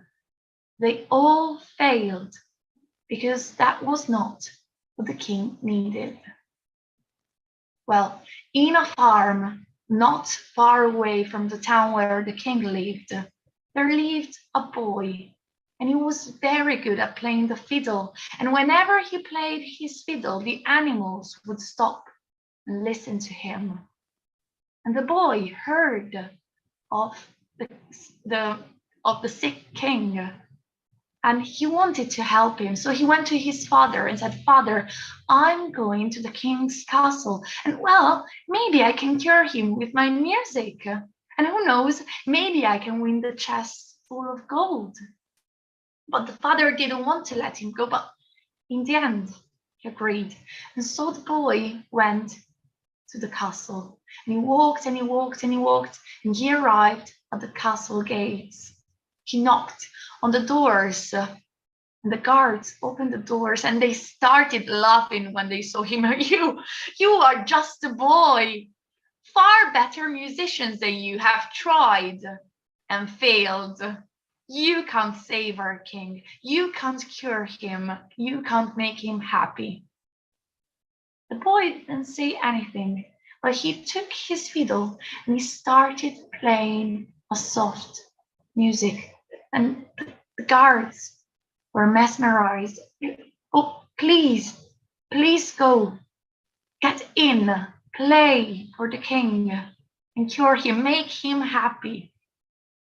And so that's what the boy did.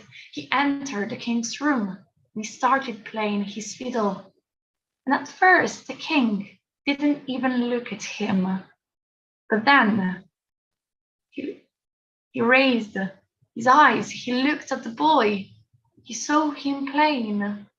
And after a while, the boy blurred from his vision, and he started seeing everything that the boy was playing on his fiddle. He saw ricks flowing gently downhill. He saw birds flying and chirping in the sky. He saw flowers blooming. He saw the sun, warm wind, rain. He saw springtime. And without even realizing, the king was happy again. And yes, the boy got his chest full of gold and lived happily ever after. And whenever the king felt that he was becoming sad again, he would go to the boy's house and ask him to play for him. The boy would play, and the king would start feeling happy again. Thank you. That's great. Simona, I'm going to say this. Your storytelling is good, and your diction and the clarity of your words is fine. Never start when you're telling a story by saying, "I'm sorry, I'm going to tell this one again." Somebody in the room won't have heard it. My father used to say 10% of the people will have heard it, the other 90% won't have heard it. Just, if you want to tell a story and you like the story, tell the story. Don't say, "I'm sorry, you may have heard it before." Just tell the story, okay? Just nod, okay? Right, now, Manuela, I know you're listening here, right? This is my opinion. I know you're experienced, well, you're a lot younger than I am.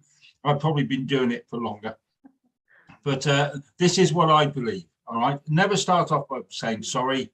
Just get on and tell the story if you like it. Despina, how are you? How are you? Hello, hi. Good to be here again. Yeah, I'm very good. COVID striking, but I've totally recovered. So yeah, I'm back and whole. Brilliant. Just before David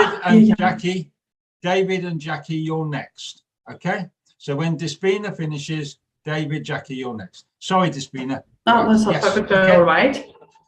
Is it okay if I give you a story and a poem tonight?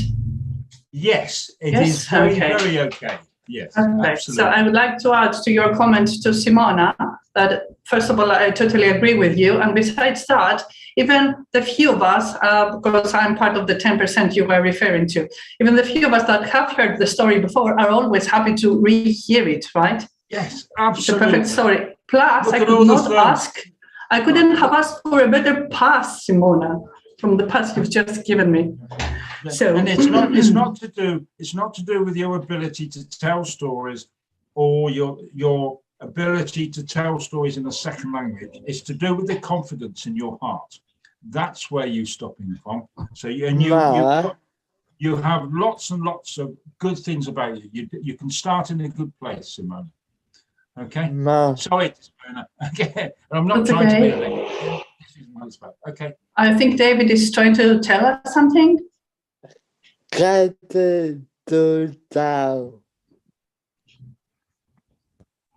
after Despina, David. Okay. Despina's first, and then you second. Next. Okay, David. Okay. Despina, if you get started now. Okay. Yeah. Okay. So, well, as Babasi would have told you, it was a long, you know how it goes, time ago, right? Right. I'm talking of musicians, Simona. We're going there.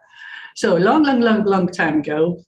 Add as many grandfathers, as many ages as you like, multiply them to whatever you want. That was how long ago that was. There was this musician, and he was so talented.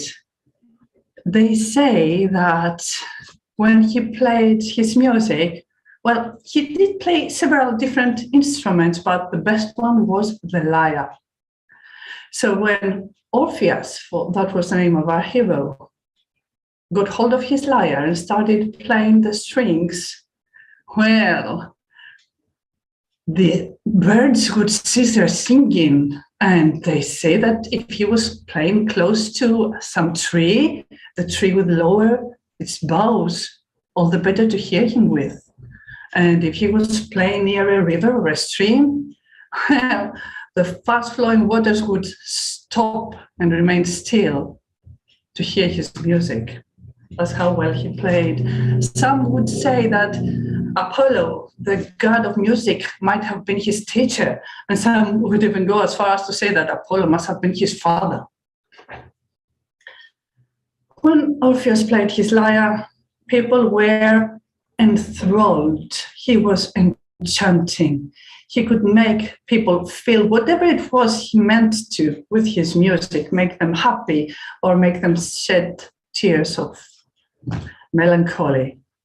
He could play with people's feelings as he played with the chords, with the strings of his lyre.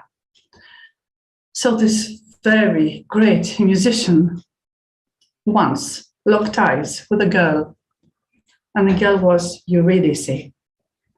And this great big love sprang between them, and it was reciprocated. There is no better love in the world than reciprocated love. And that love was to be admired. Words are too weak to describe their love. They were so deeply in love with each other. He would play music for her, and she would put her head on his lap and listen to him play for hours. Of course, it was only natural that soon they would get married, and they did, and they were really happy together. But such love that cannot be described in words, is also envied. And it was envy that broke them. Some versions of the story have the shepherd, others have the beekeeper. Some even say it was Orpheus's best friend who lost it for his girlfriend and made advances towards her. But of course, the girl was so in love with Orpheus, she wouldn't have it. She wouldn't even hear of another man. But this guy, whoever he was, he didn't take no for an answer. In fact, he found the opportunity to find the girl alone, isolated, away from everybody else. And of course, again, he started making advances towards her, and she tried to push him away, but he was too persistent, so she fled.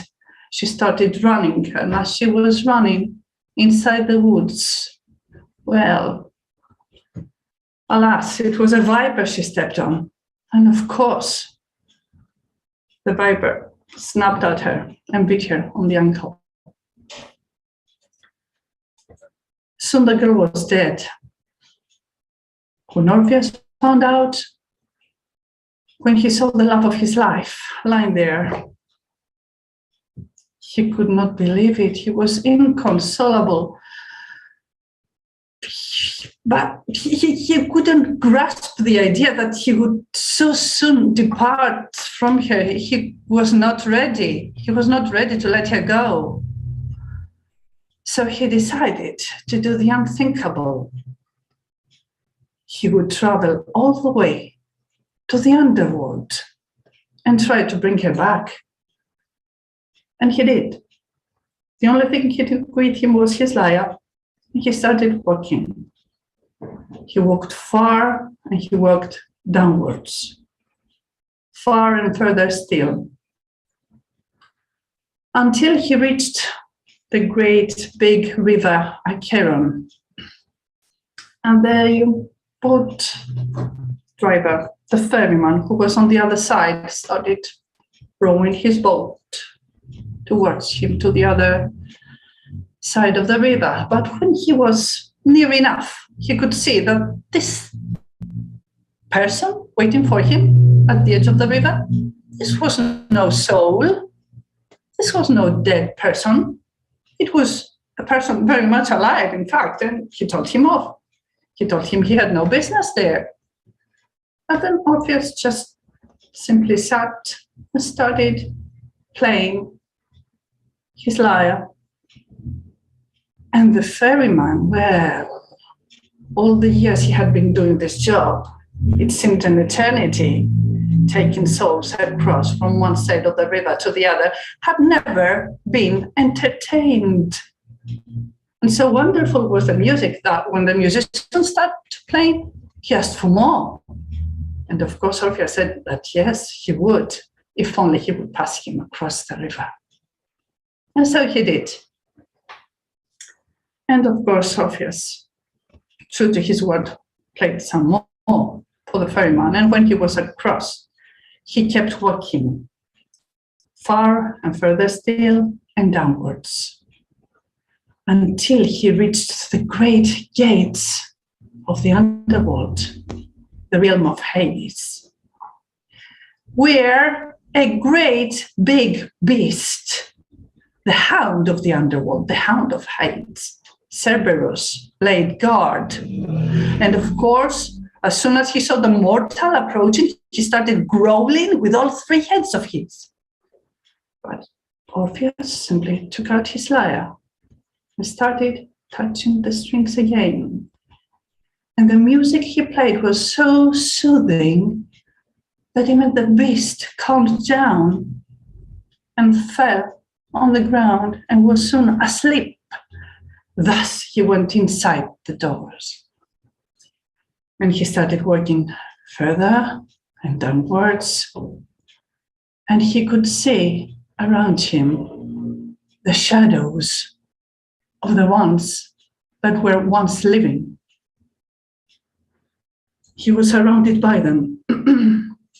And they seemed to flow, taking him with them towards, well, the king and the queen of the underworld, Hades and Persephone themselves. And Hades, of course, was furious that a mortal being had the nerve to enter his realm unannounced and uninvited. But Orpheus pleaded with both the gods that they would at least allow him to explain why he was there. They were curious. This has never happened before. So they said that he could. But instead of talking and trying to persuade them with words, he took out his lyre and started playing and singing words of love, love like there had never been before seen on the face of the earth, and love, such love that had been lost so soon, so early. And of course, their hearts were touched, and their eyes, the gods' eyes, were filled with tears, and Persephone even held out your hand and touched the hand of your husband. Such display of affection in public made the cold heart of Hades soften. And when they heard what Orpheus was asking of them, Hades said that yes, he could take her with him back to the face of the earth, back to the world of the living. This was unthinkable. Orpheus could not believe it, but there was one condition. Hermes,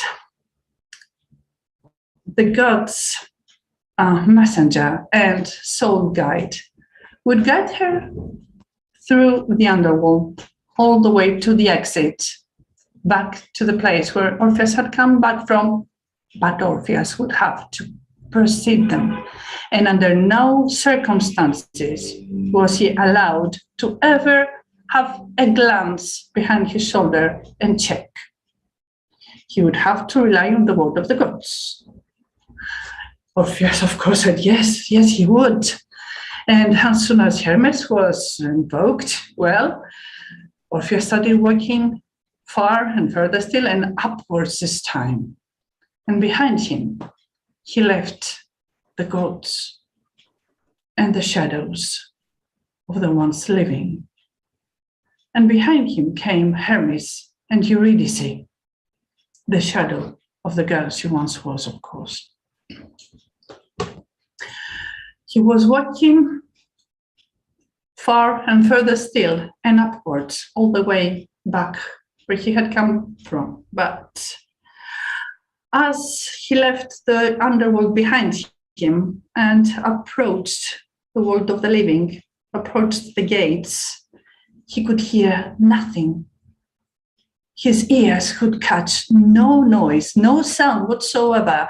He would not even be able to hear her footsteps on the ground behind him. So he started having doubts.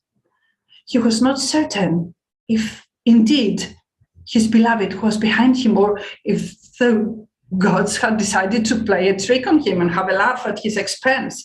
And time and again, he restrained himself from returning and seeing if she would follow. He stopped himself, but when he reached the gates, the moment he set his foot on the outside, at that same instant, he turned behind him to see if she was truly there.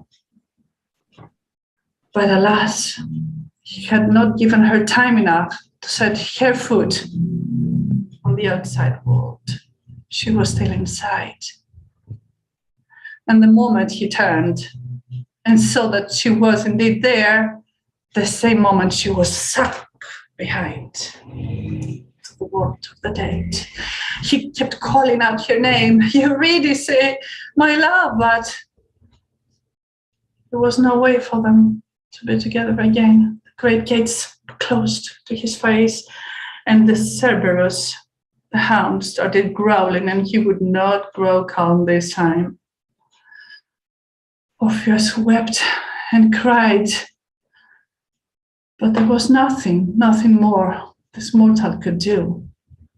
The only thing left for him was to go back to the river and allow the ferryman to pass him over again. across the river. And there he was,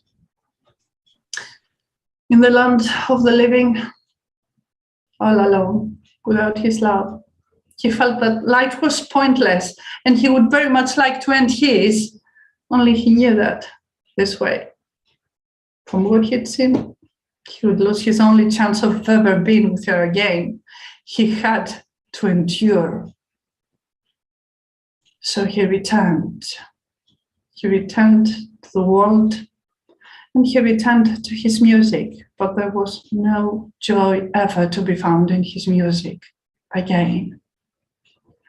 The only music he would from then on play was sad and melancholy, and everybody who listened to it would cry with him.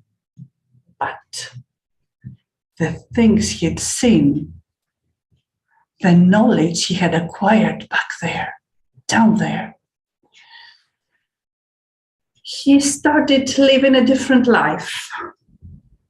He was still a very famous musician, and many girls would very much like to become his partner, but he wasn't interested in any of that. In fact, he did exactly the opposite.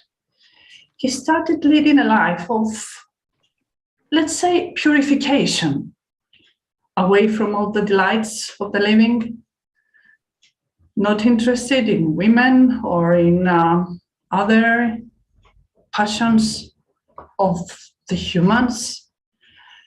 He would actually preach what he had learned. He would preach celibacy and abstinence and fasting and all these things that scholars later on found that were paving the road for Christianity that was to follow for the first time ever in pagan Greece.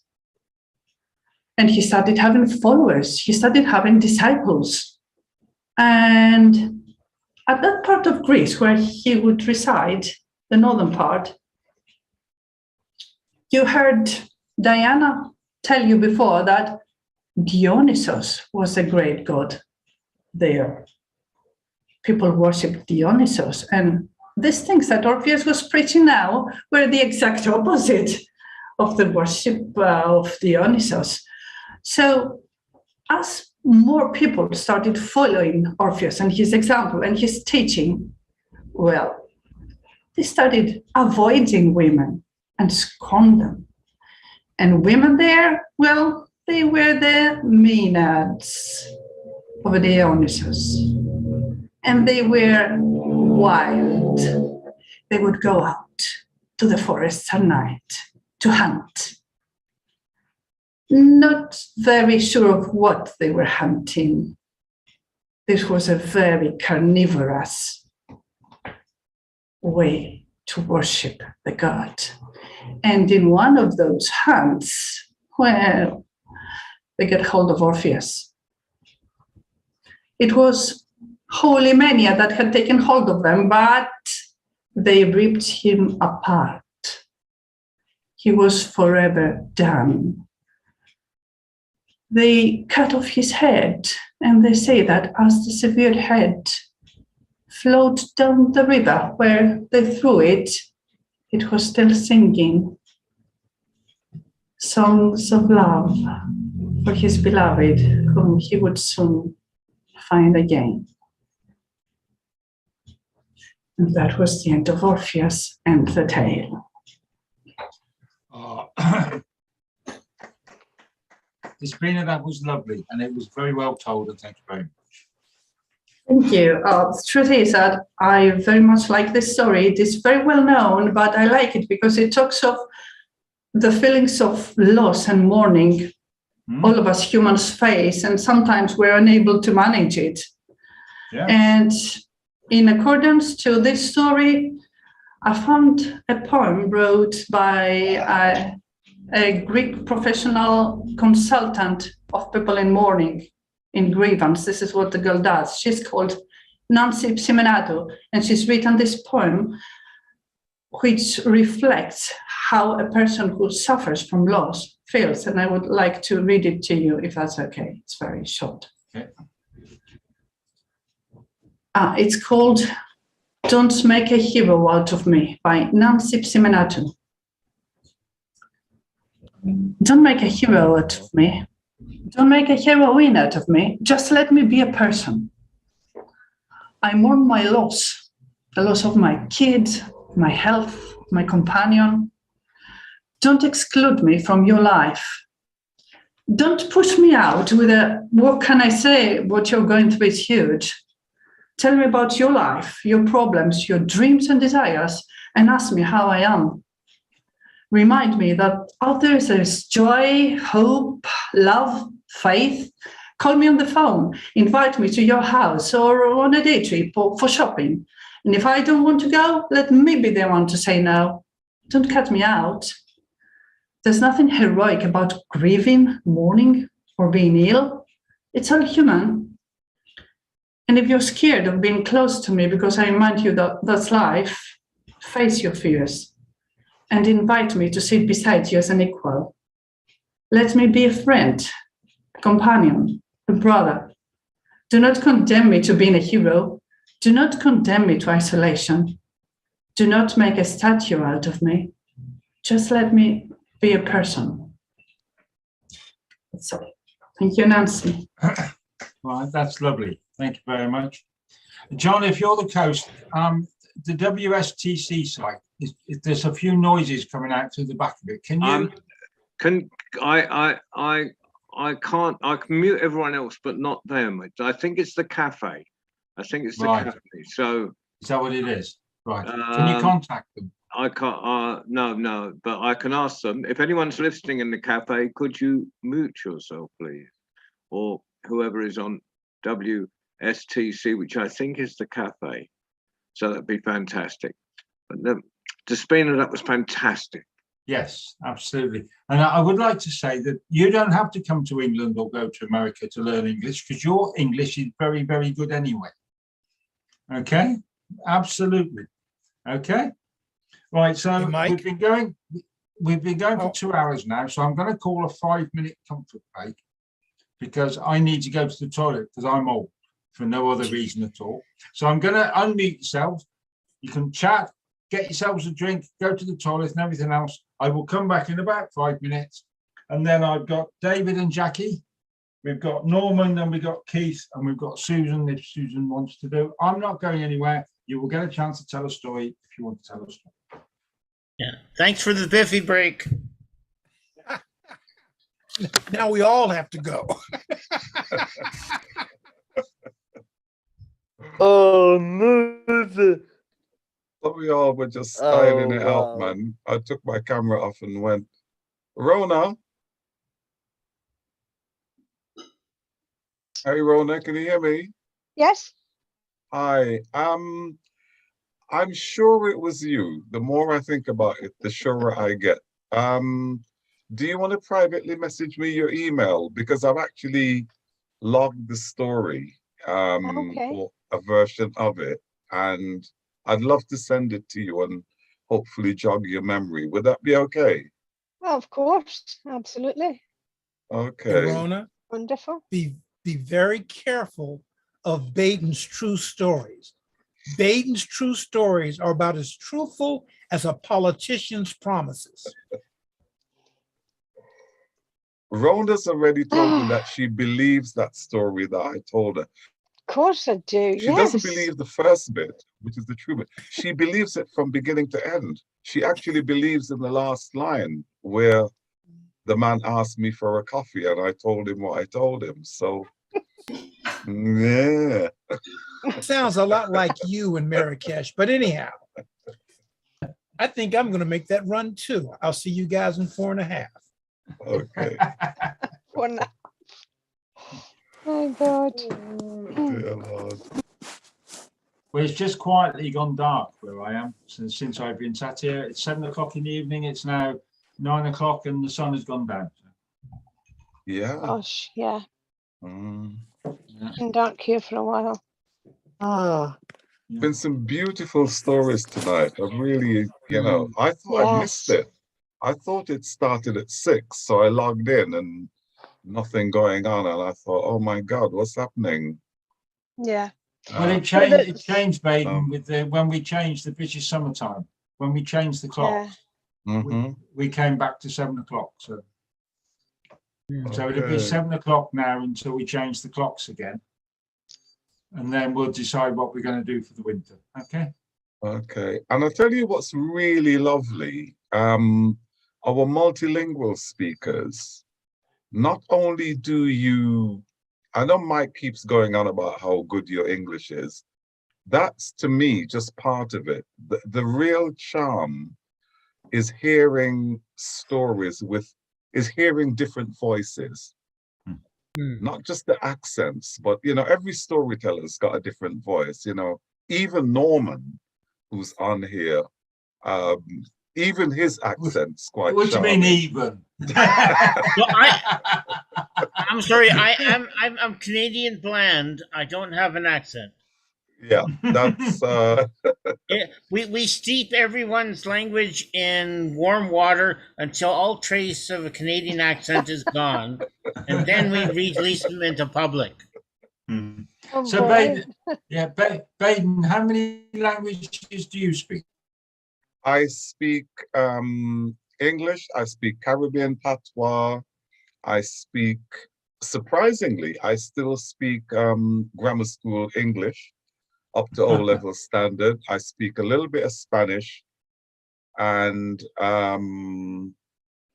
I speak obscenities. So that's 5. That's 5. So you understand how difficult it is to tell a story in a second language.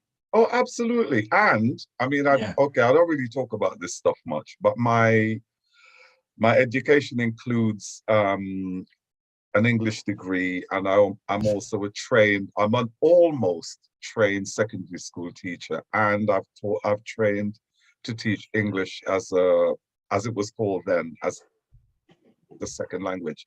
But the thing that amazes me, and the thing I love, is the musicality of language. So listening to somebody tell a story, whether in their own language or in English, like, you know, Fiorella and Simona and Maria and Despina tonight, is to hear the musicality that they bring to the storytelling. So I marvel not just at the fact that they, and Fiorella, you know, not just the fact that they are competent in English, but actually they're adding something to the storytelling because of the musical quality of their own particular accent. And so I absolutely agree, but love it. One of the ways we rated success when I was part of the Whitby Folk Week wasn't how much money you make and everything, or how many events that you put on. We put on 630 events over a week, whatever it was how many languages was spoken over the festival. And at one point we got it up to 10. And that caused the party to have 10 different languages spoken as a native or a mother. Sometimes they call it a mother language or a native, a mother tongue, whatever it is. We thought that was a real success. And we've been striving to do that. But some of them, mostly, they would have been the European languages, particularly Denmark, Sweden, Norway, Finland, those Icelandic, these languages. So, anyway, we're going to go to David. David's here with Jackie. And then after then, I've got Norman and Keith. Now, are you hanging around doing stuff tonight, fellas? Yes. Yes, one. Okay, so Norman, if you go after David and Jackie, and then we've got Keith. Are you doing one, Keith? Can do, but I'm just happy to listen if it's because time is getting on. Like I said, mate, I'm happy to sit here until everybody's told a story. If you want to leave because you've got other things to do, just fade away. I absolutely don't mind at all. South Africa, sometimes you do and sometimes you don't. Message me, whatever you want to do. Okay, David. Okay, let's go. Let's David and Jackie. Away you go, David. It's lovely to see you here again. You haven't been here for a while, you naughty boy. Wow, man. Okay, and thank you a lot, bid atau ada lagi gunanya kami. That is lagi. We're ready, David? Yes. So we're going to come with the, yeah. Go with me. It matters. We in Africa. Come with me. Imagine we're in Africa. Long ago, this baby, long ago, on the bay in Africa, there were business kids were by another larger. Long ago, I think you got the joke already. Long ago, on the plains of East Africa, there was a vast kingdom ruled by a magnificent lion. All the lads bowed down to a big king.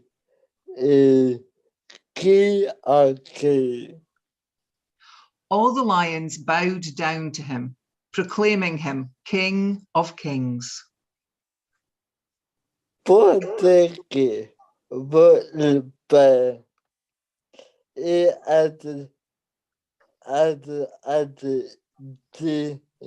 dada would not go away. But the king was in pain. He had an ache deep inside that would not go away. It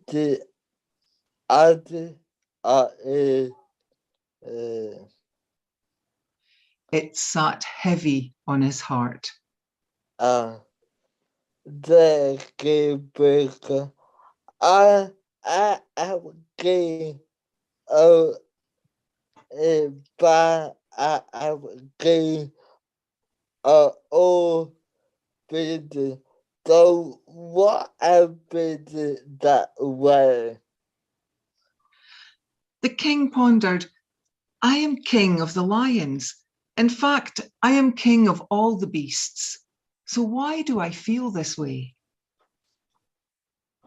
I'm a cat. Again, with the diver. I am really a king. How can a king feel this way? Am I really a king? David Africa. David Ed. Wo Vicomola. Evil Spider. In the west of Africa, there were elephants. One was called Moonlight. He was very special. Dana ke go to o the next no iwo wo ow go we up take what did. That night, the king couldn't sleep. All the next day and night, he roared and roared. How can we help the king? Wondered his subjects. It didn't no will go up in. It seemed that no one could help him. That no. All the animal they get they get war at war. Ow, I'm not getting be. That night, all the animals in the kingdom heard the king roar and roar. I'm not a king, he roared. How can I be a king? Ba awa mula to go a bidiki mula over the water killing. It led to a war. It at the other end. What at the Far away, Moonlight listened. He decided to go and visit the king. Moonlight went east to where the king lived. He listened to the king roar. He asked the other elephants, what's happening? we not know that people mula the other law. We don't know, they replied. Moonlight went to have a look.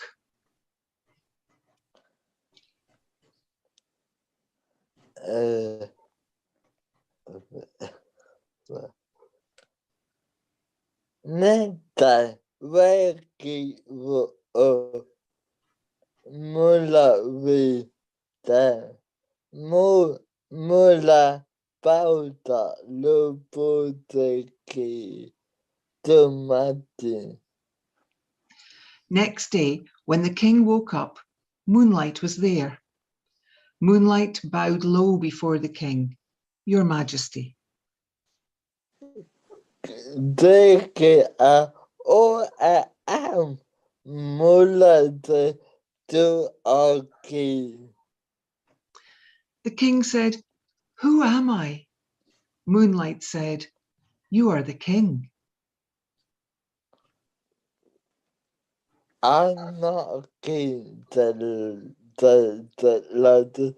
to be king at the bay is the me mula na king. I'm not a king, said the lion. You should be king. I have a pain inside of me. Moonlight disagreed. God leave me mula at the king. Give me I'll be at in the bay. It me mula the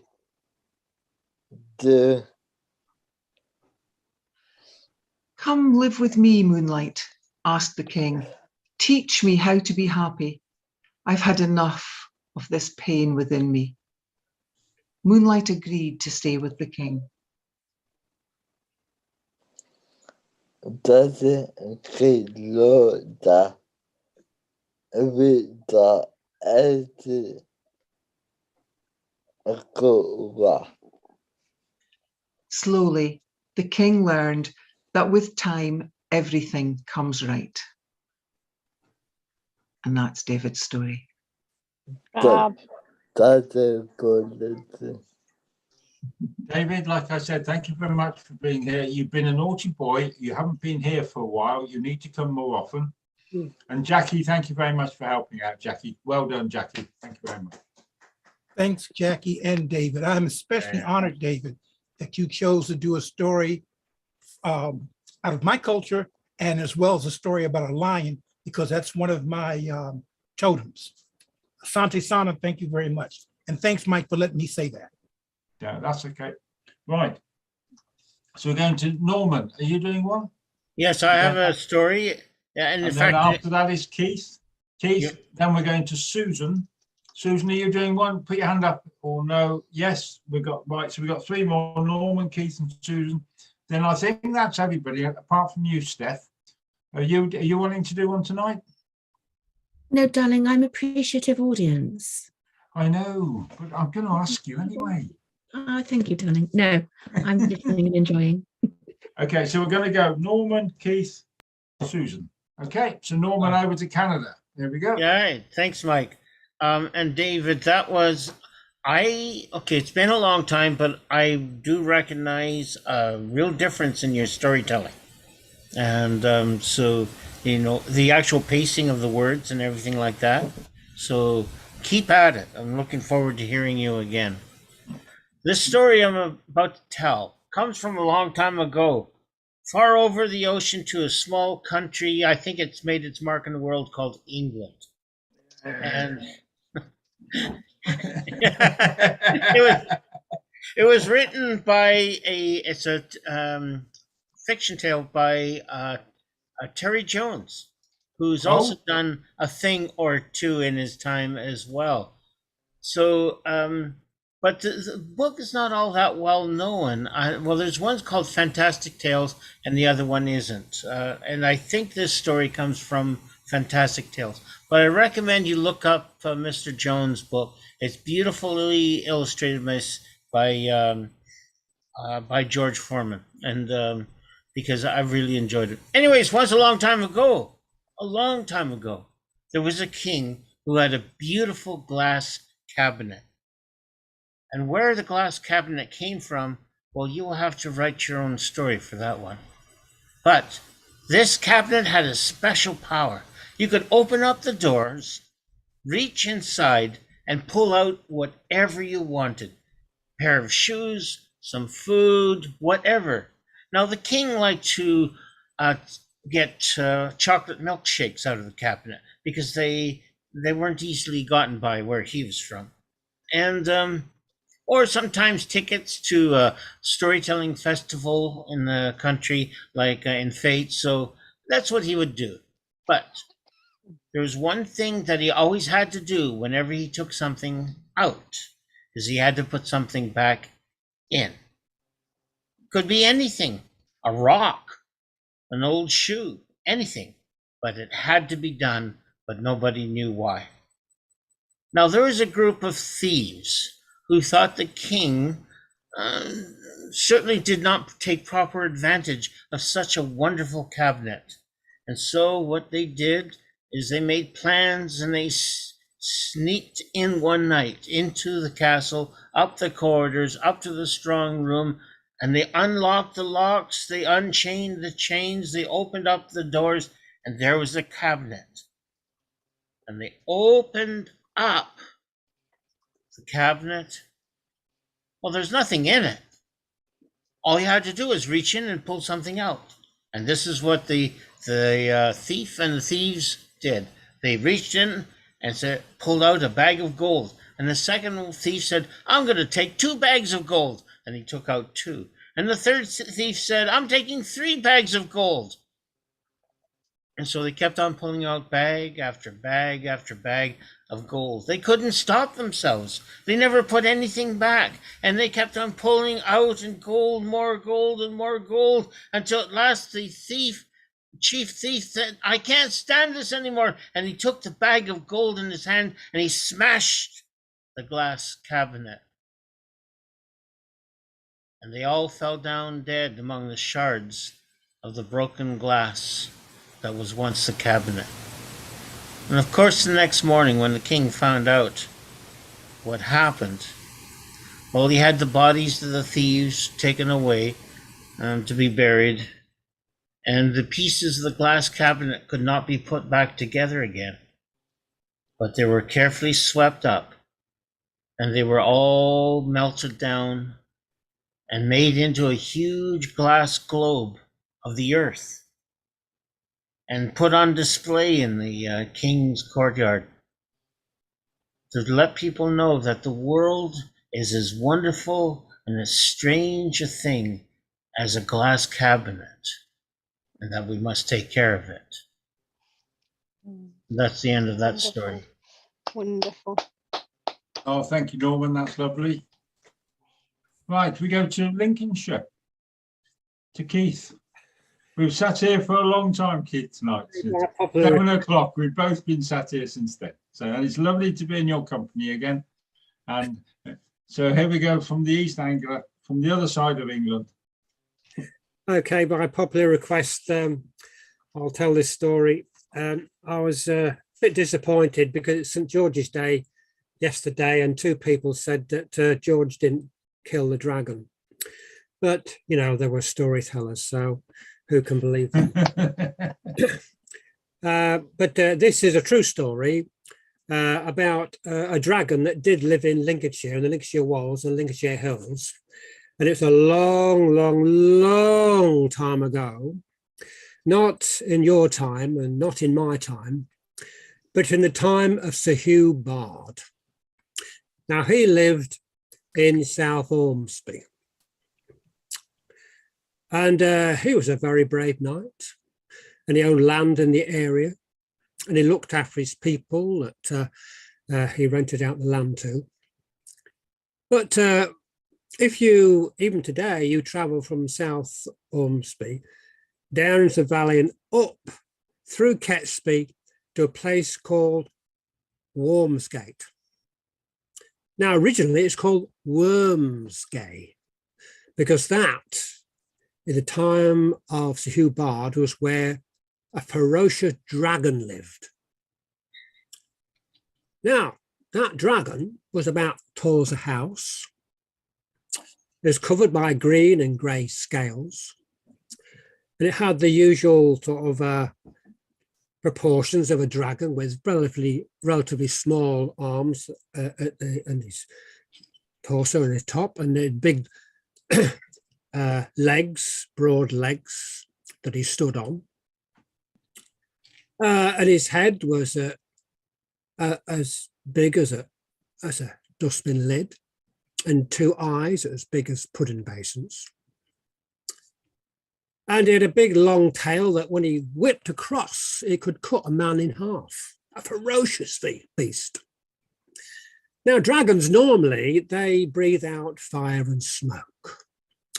But this particular dragon had a severe case of halitosis. And it breathed out poisonous gas. And it was causing devastation throughout that particular part of the Lincolnshire Hills. The trees, they were just going brown, and the grass was turning brown. The cattle were dying in the field, being poisoned, the sheep, and all the wheat and the barley were just dying.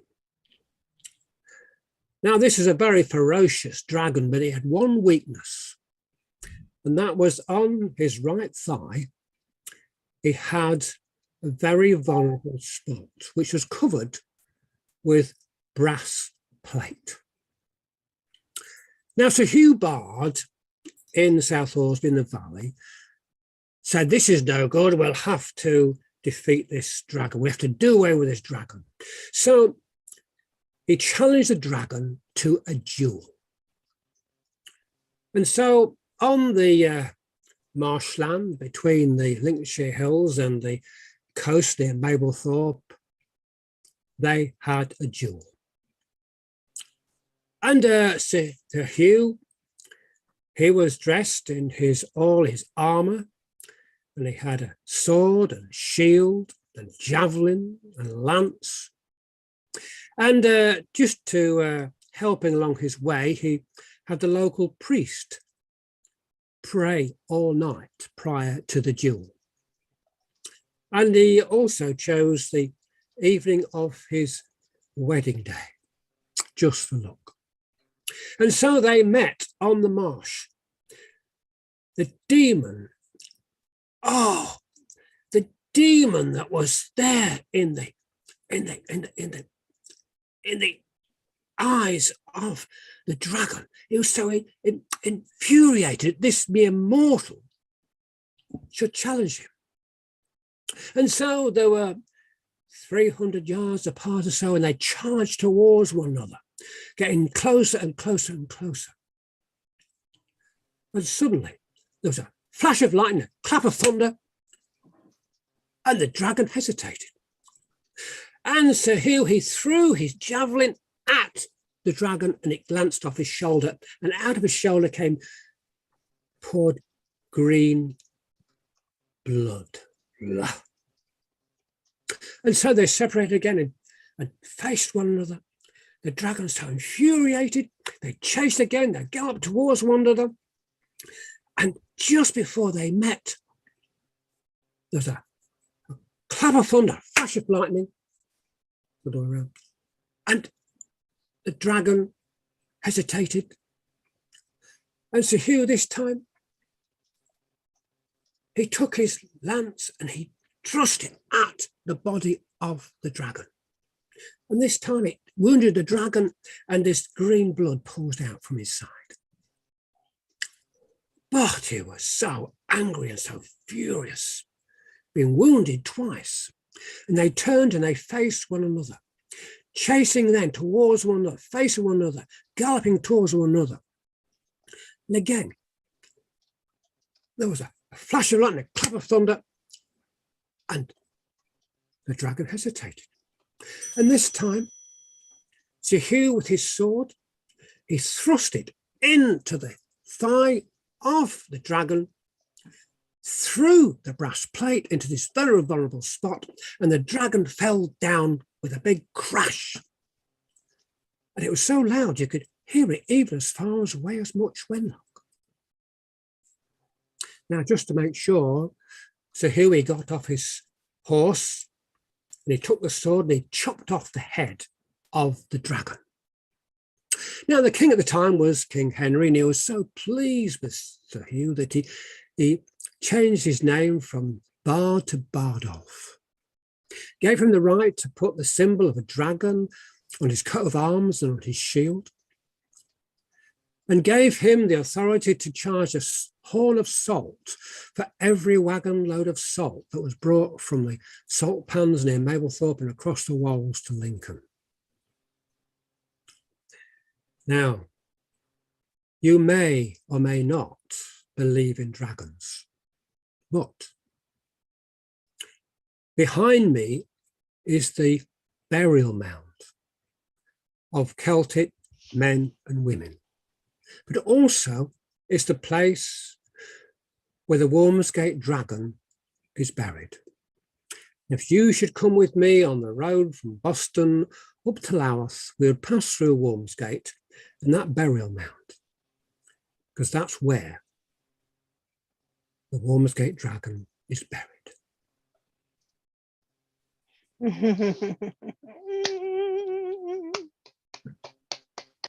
Well, Keith, I take you up on the invitation, and one day you and I will take that trip. Okay. Okay, and we will talk about the dragons. And if you go a bit further from north, from Lincolnshire, you go through Yorkshire, then you go up into County Durham, but it's all on the east coast of England. They have worms, the Lambton worm, and all the other worms. Wormsgate, yeah. Well, you can go south to the Essex-Suffolk border, the Wormingford, where Sir George de la Haye did for the dragon that came down the Stour. Right. Well, there's lots of dragons over this part of the world as well. So anyway, so Rona, could you mute yourself, please? Rona, thank you, mate. Right, Susan, you said you was going to do something. Mike, just, you know, when you have something stuck in your head and you need to sort of air it, to get rid of it. I'm going to. Susan, all I can see is your nose and your eyes. You just move your camera down a bit. That's it. That's better. That's better. Let's see all of you. There you go. So there you go. So my favorite poet is Robert Graves, and he wrote a poem called Lift Boy that I'm quite sure you might know. There's a wonderful recording of this that's done by Dylan Thomas, and he does it very much like Churchill would have spoken. And I just want to share this poem with you, so it won't take long. Thanks. It's called Song Lift Boy. It goes like this. Let me tell you the story of how I began. I began as the boot boy and ended as the boot man, with nothing in my pockets but a jackknife and a button, with nothing in my pockets but a jackknife and a button, with nothing in my pockets. Let me tell you the story of how I went on. I began as the lift boy and ended as the lift man, with nothing in my pockets but a jackknife and a button, with nothing in my pockets but a jackknife and a button, with nothing in my pockets. I found it very easy to whistle and play with nothing in my head or my pockets all day, with nothing in my pockets. But along came old Eagle, like Moses or David. He stopped on the 4th floor and preached me damnation. Not a soul shall be saved, not one shall be saved. The whole first creation will forfeit salvation, from knife boy to lift boy, from ragged to regal. Not one shall be saved, not one, not old Eagle. No soul on earth escapeth, even if all repent. So I cut the cords of the lift, and down we went with nothing in our pockets. Here you go. That was lovely, Susan. Thank you very much for doing that. And Baden Pinch, I absolutely agree with what you're saying about the different tone and the voices that come with the different accents and the rhythmics of it all and everything else. I've had a lovely, lovely evening. I really have. Just sitting here listening to everybody tell me stories that I'm probably going to nick and tell somewhere else. You know, I do that all the time. And Manuela, it's lovely to have you sat here with me. The sun has gone down in my land, and you're ever so welcome to come here. And the people you bring are absolutely making my life a better person, better for me. And thank you very much, John. We knocked another one out, mate. You know. Next time we meet, it'll be May, you know, the year's beginning. May the 8th. Please all come back. It's been a fantastic evening. Beautiful. I mean, I'm going to be sitting in Marrakesh, so I can actually, I could be sitting in the cafe, so I can work the mute button in Marrakesh. May the 8th. But it's been amazing. Now, while I've got you all here, if any of you know any young tellers under the age of 25, please, who happen to be around at 5 o'clock UK time on a Tuesday evening, please invite them to come and tell, because we do that every Tuesday. And if I could get my young tellers up to with this number of like we got this number of tellers of the adults, that would be amazing. I think Baden Prince. Please, sir. Please, sir. This is a plea to those fantastic tellers who've been here tonight. Just to plug the International Storytelling Festival in Marrakesh next year. We need some class, because in the first one, which I attended, which was okay, you know, Norman Perrin was there, and Baba C was there, and John Rowe was there, and I popped in. But, you know, we need some really good storytellers. So some of you who were here tonight, please do your very best to come along next year and which happens to be on the 12th to the 19th. Raise the level. Raise the level.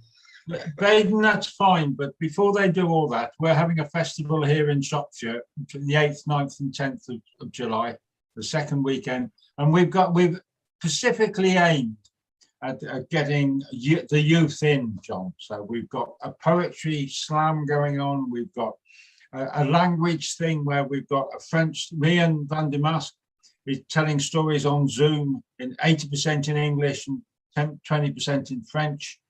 And so we're particularly aiming at getting youngsters to come into the festival, which is what we did at Whitby all the time. And everybody is welcome that I can see here. If you can get to the festival, we'll find you some accommodation and we'll find you something to do, because there's lots of work to do. As always. And the same thing goes for Canada. I'm not going to give a lot of information right now because it's short. But if you look up the Storytelling Festival of Toronto, We are, a lot of our material is free and online. And I'm sorry that I did not put that into the chat, and it's a bit late for it to look it up and put it up. Well, I'll tell you what, Norman, next do a week, trade. in a fortnight's time, we'll make a stop and we'll talk about stuff, about festivals, because that's three festivals we've that got. would be really good. Yeah, we've got 3 festivals now. We've got ours, we've got the one in Marrakesh, we've got yours. There is a tiny little unheard of festival in East Anglia at Cambridge as well that Marion Leaper runs, isn't there? No one's ever heard of. It's just full of brilliant. It's in a small country called England. I know. Yeah, that's right. Yes. I'm sorry. I enjoyed that too much when I said. Very selective. They're very choosy about who appears there. Trust me. I bet you are. I know Kath Edwards went this last year. So anyway, I'm going to call it tonight. I've had a lovely evening, and I'll be here in a fortnight's time, the 8th of May. John, is that what you were saying? That is absolutely right. And thank you, Mike, as always, for hosting. And those that were in Marrakesh that met Juliana Marin, she's on. Amy's taking on the tradition on Tuesday after we finish with the thing. So that is highly recommended. Don't miss that. Meanwhile, what we've got coming up is the Young Tellers on Tuesday. We've got live from the actual cafe in Marrakesh at 10:45 UK time on Wednesday. We've got the amazing Janina. I was